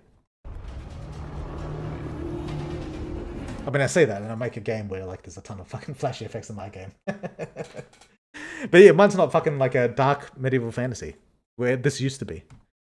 Now it's like gone full high fantasy. So even this floating fortress is like full high fantasy. Looks like a mobile game. Yeah. We'll see how it plays. My time with the Veilguard covered a like, wide what the fuck was smattering of that? things, including the incredibly expansive character creator, the introductory quests, a faction The AI, mission, though, and a that companion went quest full a little deeper into action the mode. game. Yeah. But I was mostly pleased with my ability to just explore Northern Thedas and all its gorgeously designed glory, experiencing a setting in Dragon Age lore that we've really only heard about. To be clear, the Veilguard isn't the open-world playground that Inquisition was. As game director Corinne Bush has previously stated, it's more mission-based. But That's fine. Like Dragon Age Origins was mission based technically. Like each mission you go to the mages, that's a mission. You go to the dwarves, that's a mission. It's just that within those missions you could explore and do a lot of things, and you could choose the outcome of those missions. That's the important part. I don't know if this is going to do that. I get the feeling that they're not, but maybe. God, those Megamind foreheads are killing me. Yeah, they're fucking disgusting. what impressed me Magic should be flashy. Swordplay should be glorious as hell to balance it. Yeah, it should be glorious. But you get a fucking big ass sword and you like charge it up like Jaken's Dogma. Jaken's Dogma has like cool ass fucking greatsword gameplay, but he's not doing like fire bullshit explosions every 5 seconds. Like any explosion that a greatsword does is when it hits the ground and like the dirt flies up. That's what a fucking greatsword should be. It shouldn't be all this fucking like you throw a shield and the shield doesn't even go. It's just like a magic disc on top of the shield that flies instead of the fucking shield. Jesus. after the first few hours was how much exploration can still be done in the various regions, as well as It feels like an MMO. It like the way they're doing it, it feels like an MMO. the impact the player character, Rook, can have on those regions. And there we go. Easy. Wow, isn't that something? That's fine. Consider it something of a mix of Dragon Age 2 and Inquisition, the more streamlined approach of the former with the geographically and socio-politically diverse world of the latter. Oh god. The politics in Inquisition was so boring. Of course, some of the bigger art style, combat, and gameplay changes will be subject to personal taste. But after my time with the Veilguard, I left feeling like these 10 long years just might have been worth the wait. Oh yeah? Okay. Maybe. As fans have already seen from the first gameplay trailer, I wanna players feel are the dropped sword right crunch into against the bones. city Yeah, of true. Neranthus in the middle of the action as Solus prepares a ritual that will devastate Thetis. Like when you hit the fucking griffin and it goes like flying, and it like just staggers to the goddamn ground. Now that was some good shit. Playing as a warrior. That was some good fucking shit. Like, you want a huge fucking, and when you hit a goblin, he like face plants into the fucking ground, like he's in the dirt. That was some good fucking shit. That's how you should be doing like a melee build. Like with the good blocks with the shield when you're playing sword and shield, like good satisfying parries and shit. Like visceral stabs. That's what I want to say. I started a melee build just to get the ogre and dragon finishes. Yeah, exactly. That's why I went arcane warrior with my fucking mage in Origins, because with arcane warrior you can get out of the sword and you can do the fucking finishes. This allows you to create more diverse parties and play around with more characters. One important distinction is that in Dragon Age 2 you can combo with any class, while in Dragon Age Origins it was mostly magic. Yeah. Like with the oil on the ground and fire and stuff like that. Luckily, our old friend Varric has recruited you to help, and it barely takes a couple of minutes for the game to put the focus on Rook.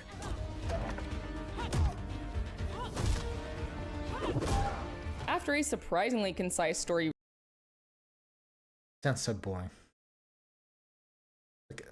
Like, don't get me wrong, I like a good bar fight, but let's watch the intro of Dragon Age Origins. Let's see some of this shit.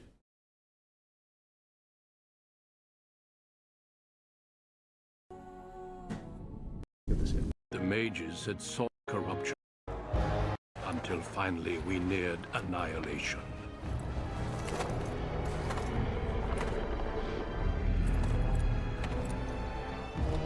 Fucking dwarves. The door getting fucking beaten down, golems and shit. Fucking the hopeless. People getting massacred. Look at them all. They're fucking eating. They're eating the fucking dwarves. Oh. The Grey Warden and mages, Yeah. barbarians and kings. The Grey Wardens sacrificed everything to Look at this stem shit. the tide of darkness. Look how fucking sick this shit is. Look at that blood. Oh, yeah. Burn the motherfuckers. Yeah, set them on fire. Yeah, fuck them up. Dwarf fucking axing the motherfucker like Gimli. This is what people want to see. Jesus. Yeah, kill the fucking human peasants. Yeah, slaughter that fucking woman. Kill the women and children. Kill them. Yeah, fucking heroes. Yeah, get them, dwarf. Yeah, fuck them up. See? This is what I want to see from a fucking intro. Like, maybe Veilguard has an intro like that, and the bar fight is like something else. Like, that's like something that happens after the intro. But man, just the feel, the atmosphere of that shit. Fucking sick as hell. Oh my god. I see your passion for that medium. What drives you to create? Yeah. Fucking hell. This intro is a classic. Gives me goosebumps for real. Yeah, the music is peak. Yeah. I mean, if I'm killing, I should be able to kill anybody. Yeah, true. That's it. It makes me want to play. Inquisition had none of that. Yeah, Inquisition had none of that. Like, what happened? Were you like woke up in like a fucking jail cell or some bullshit? Dragon Age 2 had none of that either. At least Dragon Age 2 had Lothering getting fucking busted and Flemeth flying in. But even that was nowhere near as fucking good.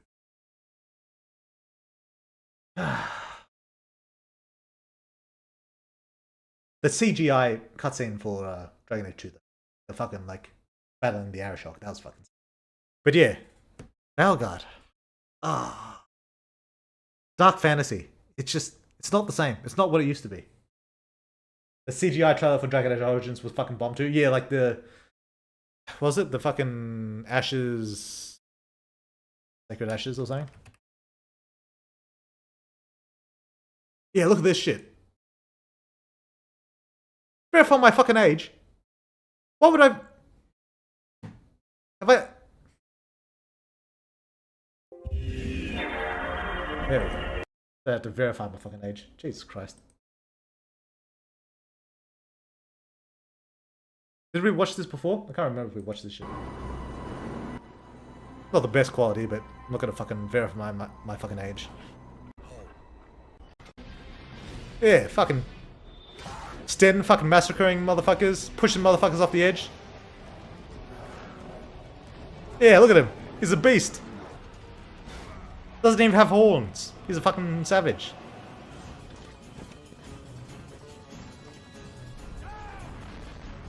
Fireball actually means something. People actually give a fuck. Yeah, nice. That's what let's see. Fucking Chad Grey Warden. Fucking, there's your strong female right there. Still looks hot. She's religious though, so I guess people don't like that. Yeah, snipe the motherfucker. Makes sense. Makes perfect sense. What a savage.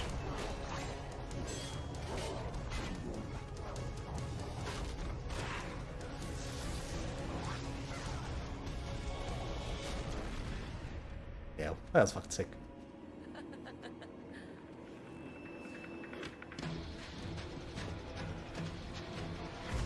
Yeah, fucking hell. Fucking the spider, yeah, she's fucking eating people. Yeah, eat motherfuckers, yeah. Fucking eat them. Good time. Fucking dragons and shit. Holy shit.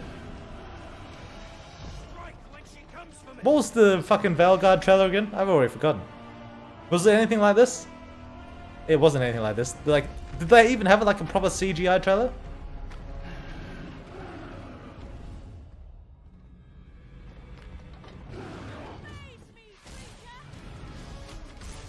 Flaming the fucking arrows.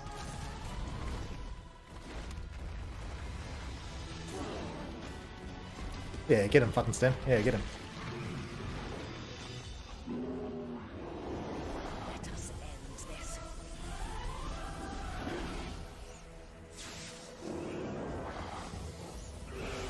Jesus.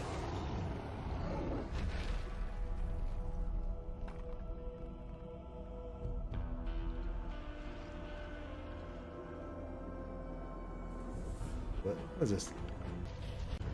Fucking... Hey, look at that fucking blood. Is there any blood in Veilguard? I don't even know. I can't remember any fucking blood. Man, it just reminded me of the old days. It's making me depressed. Aussie YouTube fucking with weird again now. Dark Fantasy, if you play as the city elf, there's a grape scene. Oh yeah, yeah. Like the city, like one of the influential nobles in the city, like buys you one of your friends to be like a sex slave or some bullshit, or steals you from your wedding or some bullshit. That was good times. Something no one made her try to do twice in Origins because shapeshift was dog shit. Yeah, true. Shapeshift was dog shit. Oh man, it was fucking terrible. Shapeshift would be dope IRL. Yeah. MC lucky as hell. Not gonna lie, the Arashock Jewel was way better. I don't know. The Arashock Jewel was good, but I don't know. There's a certain level of epicness of fighting a dragon. But that said, the Arashock Duel was fucking sick. Look at him. He's fucking slaughtering the whole fucking army. Proper fucking blood. You're not splattering it everywhere, but there's proper fucking blood. Look at him. He massacred the whole fucking... the whole army of people. Yeah, just kill him. You don't care if he surrenders. You kill him anyway. Fuck him. There goes his crown. Fucking Kunari, they don't give a fuck about surrender. Get the fuck out of here. And there are men who embrace destiny and do not. Back from watching a dragon get a metal rod shoved up his ass, yeah. Hawk looked fucking badass in this. Yeah, that's fucking sick as hell. See that shit? Good ass choreography as well.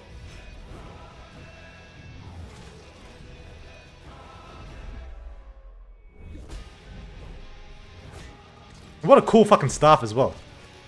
A staff with like the pole axe at the end. A spear at the end. It's doing some magic and shit right there. Yeah. What a beast.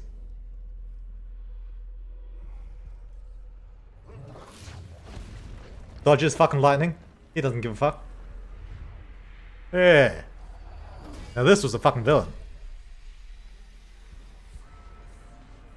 See, if they had a trailer of Corypheus like massacring a bunch of people like this, I'd feel much happier about the Inquisition. like a scene in game of him doing that. I feel much better about Corypheus as a villain. If you had to like have him like massacring a whole army, slaughtering them. Yeah, then he goes in for the fucking blood magic because blood magic is fucking cool. Was there a blood magic class in fucking Veilguard? I can't remember if I saw a blood magic class. Yeah, but yeah, fucking sick as hell. Look at a lot, yeah. Never got into Dragon Age. Was more of a Mass Effect guy. I did love Mass Effect as well. Genius idea. Did they even preview him as the villain? I don't even know. I can't remember. I mean, he showed up pretty early, so I don't know why they wouldn't. No point hiding it. But yeah, sick as hell. I don't know what Dragon Age Veilguard trailers were like. It was just that, like, the heist trailer where they're gathering all the companions and shit, wasn't it? Yeah, it was pretty boring. Anyway. Recap from Varric, there are a number of aspects the Veilguard starts easing you into. For one, the combat. Gone are the days of Dragon Age Origins' more CRPG-inspired tactical system, offering a style that's a mix of quick action and a mechanic where you can pause and pull up your radial menu. While this absolutely does take some getting used to, and it'll be a gradual process to create what could be a highly customized build while learning all your companions' different abilities. Process to create what absolutely does take some getting used to, and she got no knives. Where the fuck are her knives? What happened to the... Did they go invisible? Is that intentional? Or was this a fucking bug? It'll be a gradual process to create what could be a highly customized build while learning all your companions' different abilities. It didn't take me long to actually start having fun with it. Okay. I largely played mage and rogue builds during my hands-on time, and also quickly started to lean on certain companions' abilities. For one, the mage healing ability was essential. For one particularly difficult remnant, I basically established a pattern where I was only using Balara's mana to heal me, dodging and playing it safe when it got too risky. Who's Balara? Nev's ability to slow time was also one I kept returning to, offering a bit more control on the battlefield when the situation got a little too fast-paced. Slowing time's cool. And for you glass cannon builds out there, you'll want to have a warrior around to taunt your enemies out of your way. No problem. Like a whole lot in the Veilguard, combat revolves around your companions, even though you can't fully take control of them like in previous Dragon Age games. Okay. Different companions have different combo options together, and there are certainly opportunities to build team synergy. Oh, and you'll want to listen to your companions in combat too, as they'll occasionally drop some useful hints. But combat aside, your dialogue choices, your rook's background, and the frequent decisions you make are immediately important, which shouldn't be too surprising for fans of BioWare games. The dialogue wheel is back, of course, as is the approval-disapproval system. I'm actually liking the fast-paced of combat. Yeah, it could be good.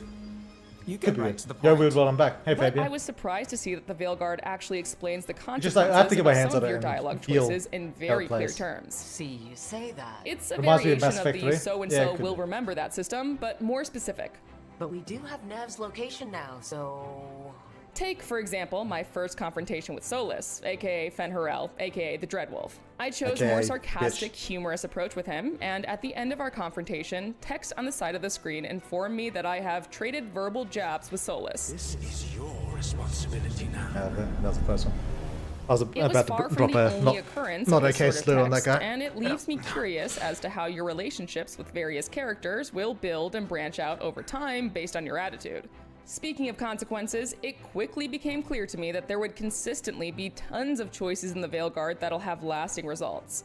It probably sounds like I'm stating the obvious here, but I got the sense that even more of these kinds of choices might be God, peppered she's fucking throughout ugly. than the usual BioWare game. Right at the beginning, for instance, Disgusting. I made a choice that led to Harding getting injured, and she was still bruised up for the remainder Does of the look next pretty couple fucked up. hours. That's cool. I felt like a real jerk about it, and that was probably the point.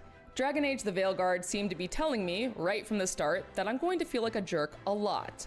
You don't slow down for much, do you? Without spoiling too much, you'll also be able to see some of your progression and choices in the environment around you as well. But once introductions were out of the way, it was time to explore the wide world of Thetis and see its past and present collide. Shall we? Let's do this.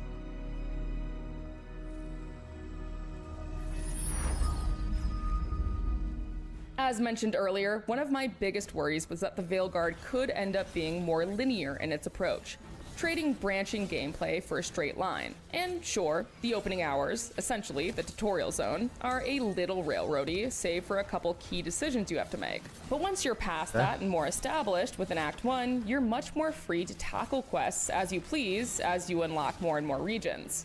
You do this via the Crossroads. For those of you who aren't brushed up on your Dragon Age lore, that's a nexus between the waking world of Thetis and the metaphysical realm of the Fade, through which the ancient elves would travel through magical mirrors called Alluvians. You now use the Alluvians for that same purpose, and to unlock new regions, you have to fight through certain areas of the Crossroads before you can start fast traveling to them. Unlocking said regions opens up a vast network of areas, and not unlike past Dragon Age games, they're dramatically different from one another. As the gods' champion passed freely, so will you. Take, for example, the Arlethan Forest, a gorgeous, colorful region that mixes greenery with elven magic. You can see nugs burrow into the grass, magical artifacts abound, and there's a vast array of nature to simply admire. You're hit with a massive tone shift, however, when you head to Hallsberg. This is Lavendel 6 minutes. We can get through 6 minutes. Here looks like Demeter's Crossing. Currently under siege by the Blight, here is where you'll see some of the more horror-inspired aesthetics, and frankly, just some of the grosser aspects of the Blight. While the Veilguard's tone certainly leans more high fantasy in places like the Crossroads, don't worry. Those who miss the gore and dark fantasy of Origins will find that too in places where the Blight has spread. But I couldn't help but spend a lot of my time just running around in Trevisa, yeah, true. the bustling city that's home to the Antietam giant Crows titty faction. Broodmother? Is that going to be a thing? lively city feels like a novelty in Dragon Age. But there was simply so much to explore that I kept getting sidetracked. A merchant with unique items here, a new quest to pick up over there, and a random combat encounter over there. And that's just when I wasn't looking around for a cat or dog to pet. Because yes, you can pet the cats and dogs. Oh. Broodmother's got to have a flat-ass chest. There are some unique ways to interact with the environment as well. Each companion has an environmental ability. They don't have the guts to do Broodmothers quite anymore. handy for me. In my time with a couple in of the top Arlethan surgery Forest, scars I to boot. frequently called upon Big titties are Balara, banned whose in environmental the mainstream. ability allows her to tinker with magical artifacts. They make male nice fucking quality of dwarves life into feature, your Broodmothers. companions don't even need to be in your party in order for you to use these abilities. As an aside, another one of my favorite quality of life additions is the fact that party banter pauses and picks up again later if you trigger combat, a cutscene, or anything else that would interrupt their dialogue. That's right, no more awkward standing around in order to hear the complete conversation. I don't give a fuck about petting animals unless it's Shadow. Yes. If you're feeling overwhelmed, the difficulty and accessibility options do allow for about just as much or as little hand-holding as you need. Yeah. For example, with one Antietam Crow's quest I was doing, I could turn the navigation on and simply follow the game's guidance, or turn it off and look for clues in the environment to follow. In this case, the crow's purple symbol painted on certain walls. Another mark this way. Yeah. I also just happened to be playing an Antietam Crow Rook while completing this quest, which led to some fun dialogue options. We crows are all the army Antiva has, but it's not like we can field a garrison. Once I was in the... What? Does Antiva not have an army? How is the crows an army? That doesn't make sense. Is that really true?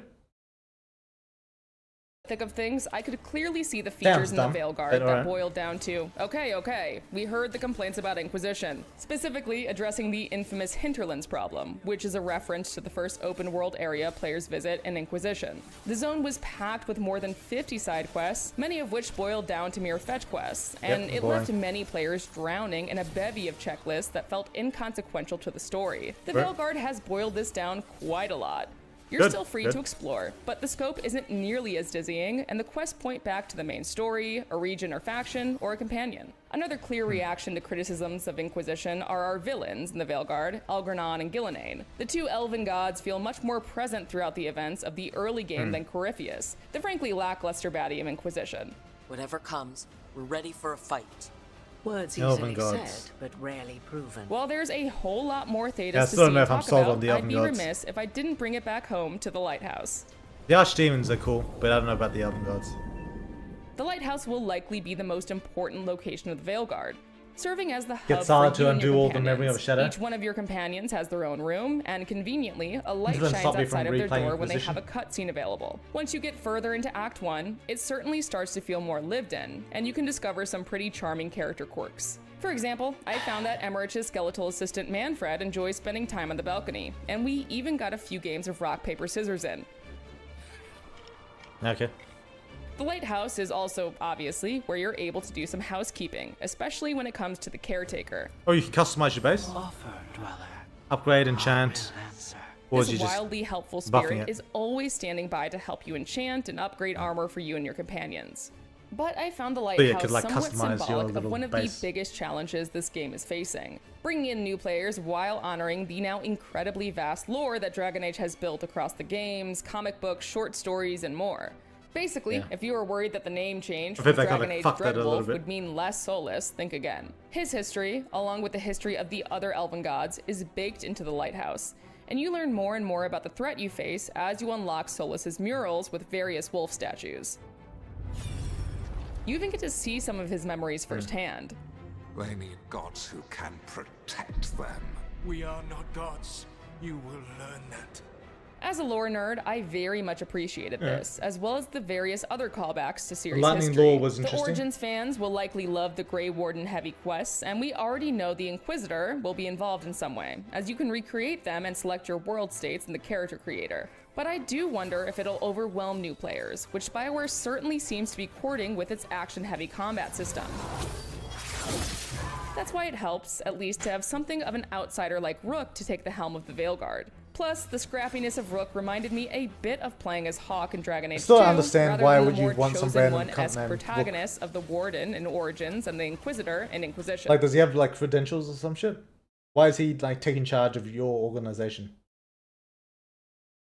In short, a Maybe they'll lot reveal that. changed in Dragon Age the Veilguard, but there was so much I was relieved to see stay. The focus on companions and romance, the rich lore, and a gorgeous world to explore. It goes without saying that there's still a ton of the Veilguard that I haven't seen, especially if it's as big as Origins and Inquisition, and it certainly seems like it. But after finishing my preview, I found myself even more eager to dive into it, and much more hopeful that this could be the hit BioWare needs. You know, overall, I'm still pretty negative about the game. But I was like that from the start. I always had the feeling from the start that I'd be negative. But yeah, this doesn't really do much to change my opinion, really, about anything. Gameplay could be good, but I'd have to feel it. Doesn't really seem like I feel like more people should go like Dragon's Dogma route of gameplay, especially for like a Dragon Age. If they're gonna go action for a Dragon Age game, I feel like it'd be really suitable. Like the dark, brutal fantasy kind of thing. Yeah. I don't know. Has the Blight origin been revealed? Kind of. Yeah, the Winter Magisters went into the city and they fucked everyone up. We don't really know the details on it or how true that is, though. Who knows?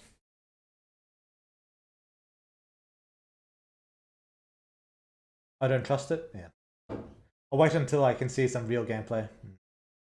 I fear for the future of BioWare. I reckon it's going to get shut down after this game. I reckon BioWare's actually fucked. Like, I don't think they're coming back.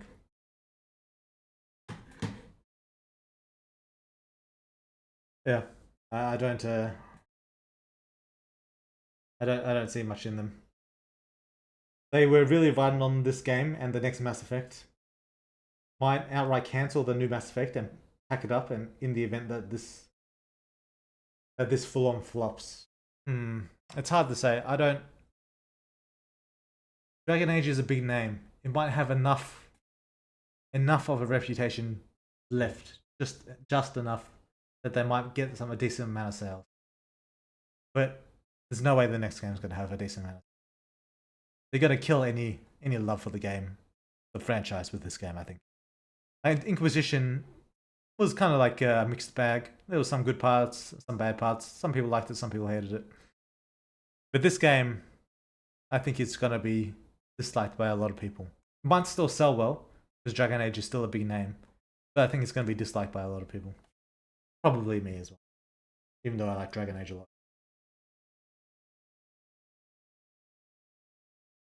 really, why would this screw the studio? Because they've had a series of bad games. Like Anthem, I think, like fucked them over majorly. They've already had massive like budget cuts. Like BioWare's getting cut down to size, like consistently over the years. And I don't know if they're gonna recover from another flop. I don't know if they can. It's not BioWare, it's just EA. The name, as wearing the name as a skin suit, it's already dead. Not even EA, that's the problem. EA maybe fucked with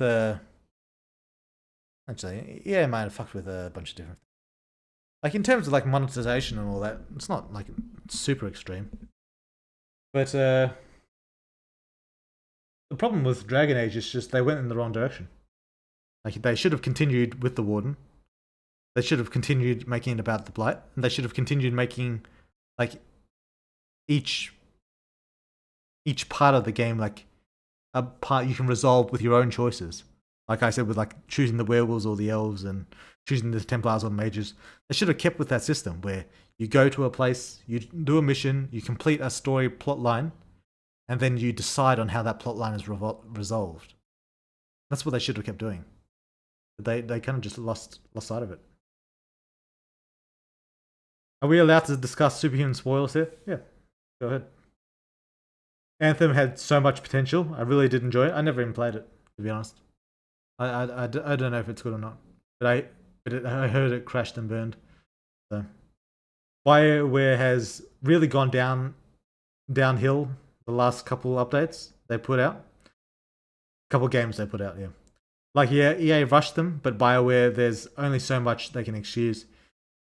BioWare started fucking up before EA, the way I see it. I see it that way as well. They lost sight of it. All the good people who were on Origins, apparently they're all gone now. So, and the games before that, like Baldur's Gate and 1 and 2, Neverwinter and all that, apparently they're all gone. So yeah, to say that they're BioWare only a name is true. I just don't think it's mostly EA's fault. I think it's mostly just the employees' fault. The artists working there, the writers, all of them. I think it's just mainly their fault. Not some like big secret executive like making decisions. The concept of Anthem was so cool, but they fucked it. Even if I kind of liked Dragon Age 2, it was a problematic game. Yeah, I think Dragon Age 2 was fine as a standalone game. It was just missing like the aspects of that made Dragon Age Origins good. And this goes for all future games as well. Well, there's only one future game, Dragon Age Inquisition. Maybe Veilguard will probably make this mistake as well. It took the scope of the world and the choices and your impact on the world. It all started with like fucking making the voiced protagonists. That's the way I see it. Mass Effect 2 was pointless too. Shepard did a mission that literally amounted to nothing in the grand scheme of things. Yeah, but the way he did it was fucking cool. So I liked it. Mass Effect 2 was still solid. I think Mass Effect 2 was fantastic. I think it was a fantastic game. And so was Mass Effect 3, other than the ending. And Mass Effect 2 was filler, to be fair. But it also kind of like built up, kind of paved the way for 3. It had Miranda. It did have Miranda. And Grunt. Damn, it's been 3 hours, 50 minutes. Yeah, we're about reaching the time. Yep, we did a good amount of talking, a good amount of streaming today. And yeah. What's that? A pull-up bar in the back here. It's a pull-up bar. Nothing much more to it. What's the longest stream again? I don't know, 5 hours and something. I don't know. Mass Effect 1, 2, and 3 was awesome. I agree. Mass Effect was a good franchise. But, yeah. Workout on stream, Weird World? Yeah, maybe next time. 5 hours long? Yeah, something like that. But yeah, I think that's all I really had to say today. I don't know. I'm going to be taking a bit of a rest for the next week or so. Just doing light work, like planning the next update and stuff like that. Mostly going to be doing that. But yeah. It's good. Honestly, Andromeda wasn't even that bad. I didn't make it through it. I quit halfway through. I'm worried I'm gonna do the same for Veilguard. Hey, weird. Would Dynamite MC be able to beat a polar bear?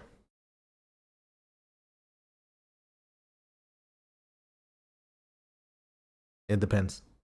Depends on how hard he fights, how all in he goes. Just the plastic look of characters for real. It's possible, but it's also possible the bear just eats him. Michael Physique win. Anyway. This was good. We had a good chat. I'm glad you guys enjoyed the update. And yeah. Great stream. I appreciate the Superhuman update. Yeah, thanks, King of Villains. Does MC have photographic memory because of his memory powers? Weird World. Something like that. Not exactly the same. I'm gonna wait until the complete version is 85% off, and I'll still probably be disappointed. Probably. At least there might be mods to make like bigger tits by that time, so yeah. Anyway, I'm heading off. This was good. Thanks for showing up, everyone. Appreciate it. And yeah, I'll probably be on next week. Yeah, same as always. Anyway, catch you next time.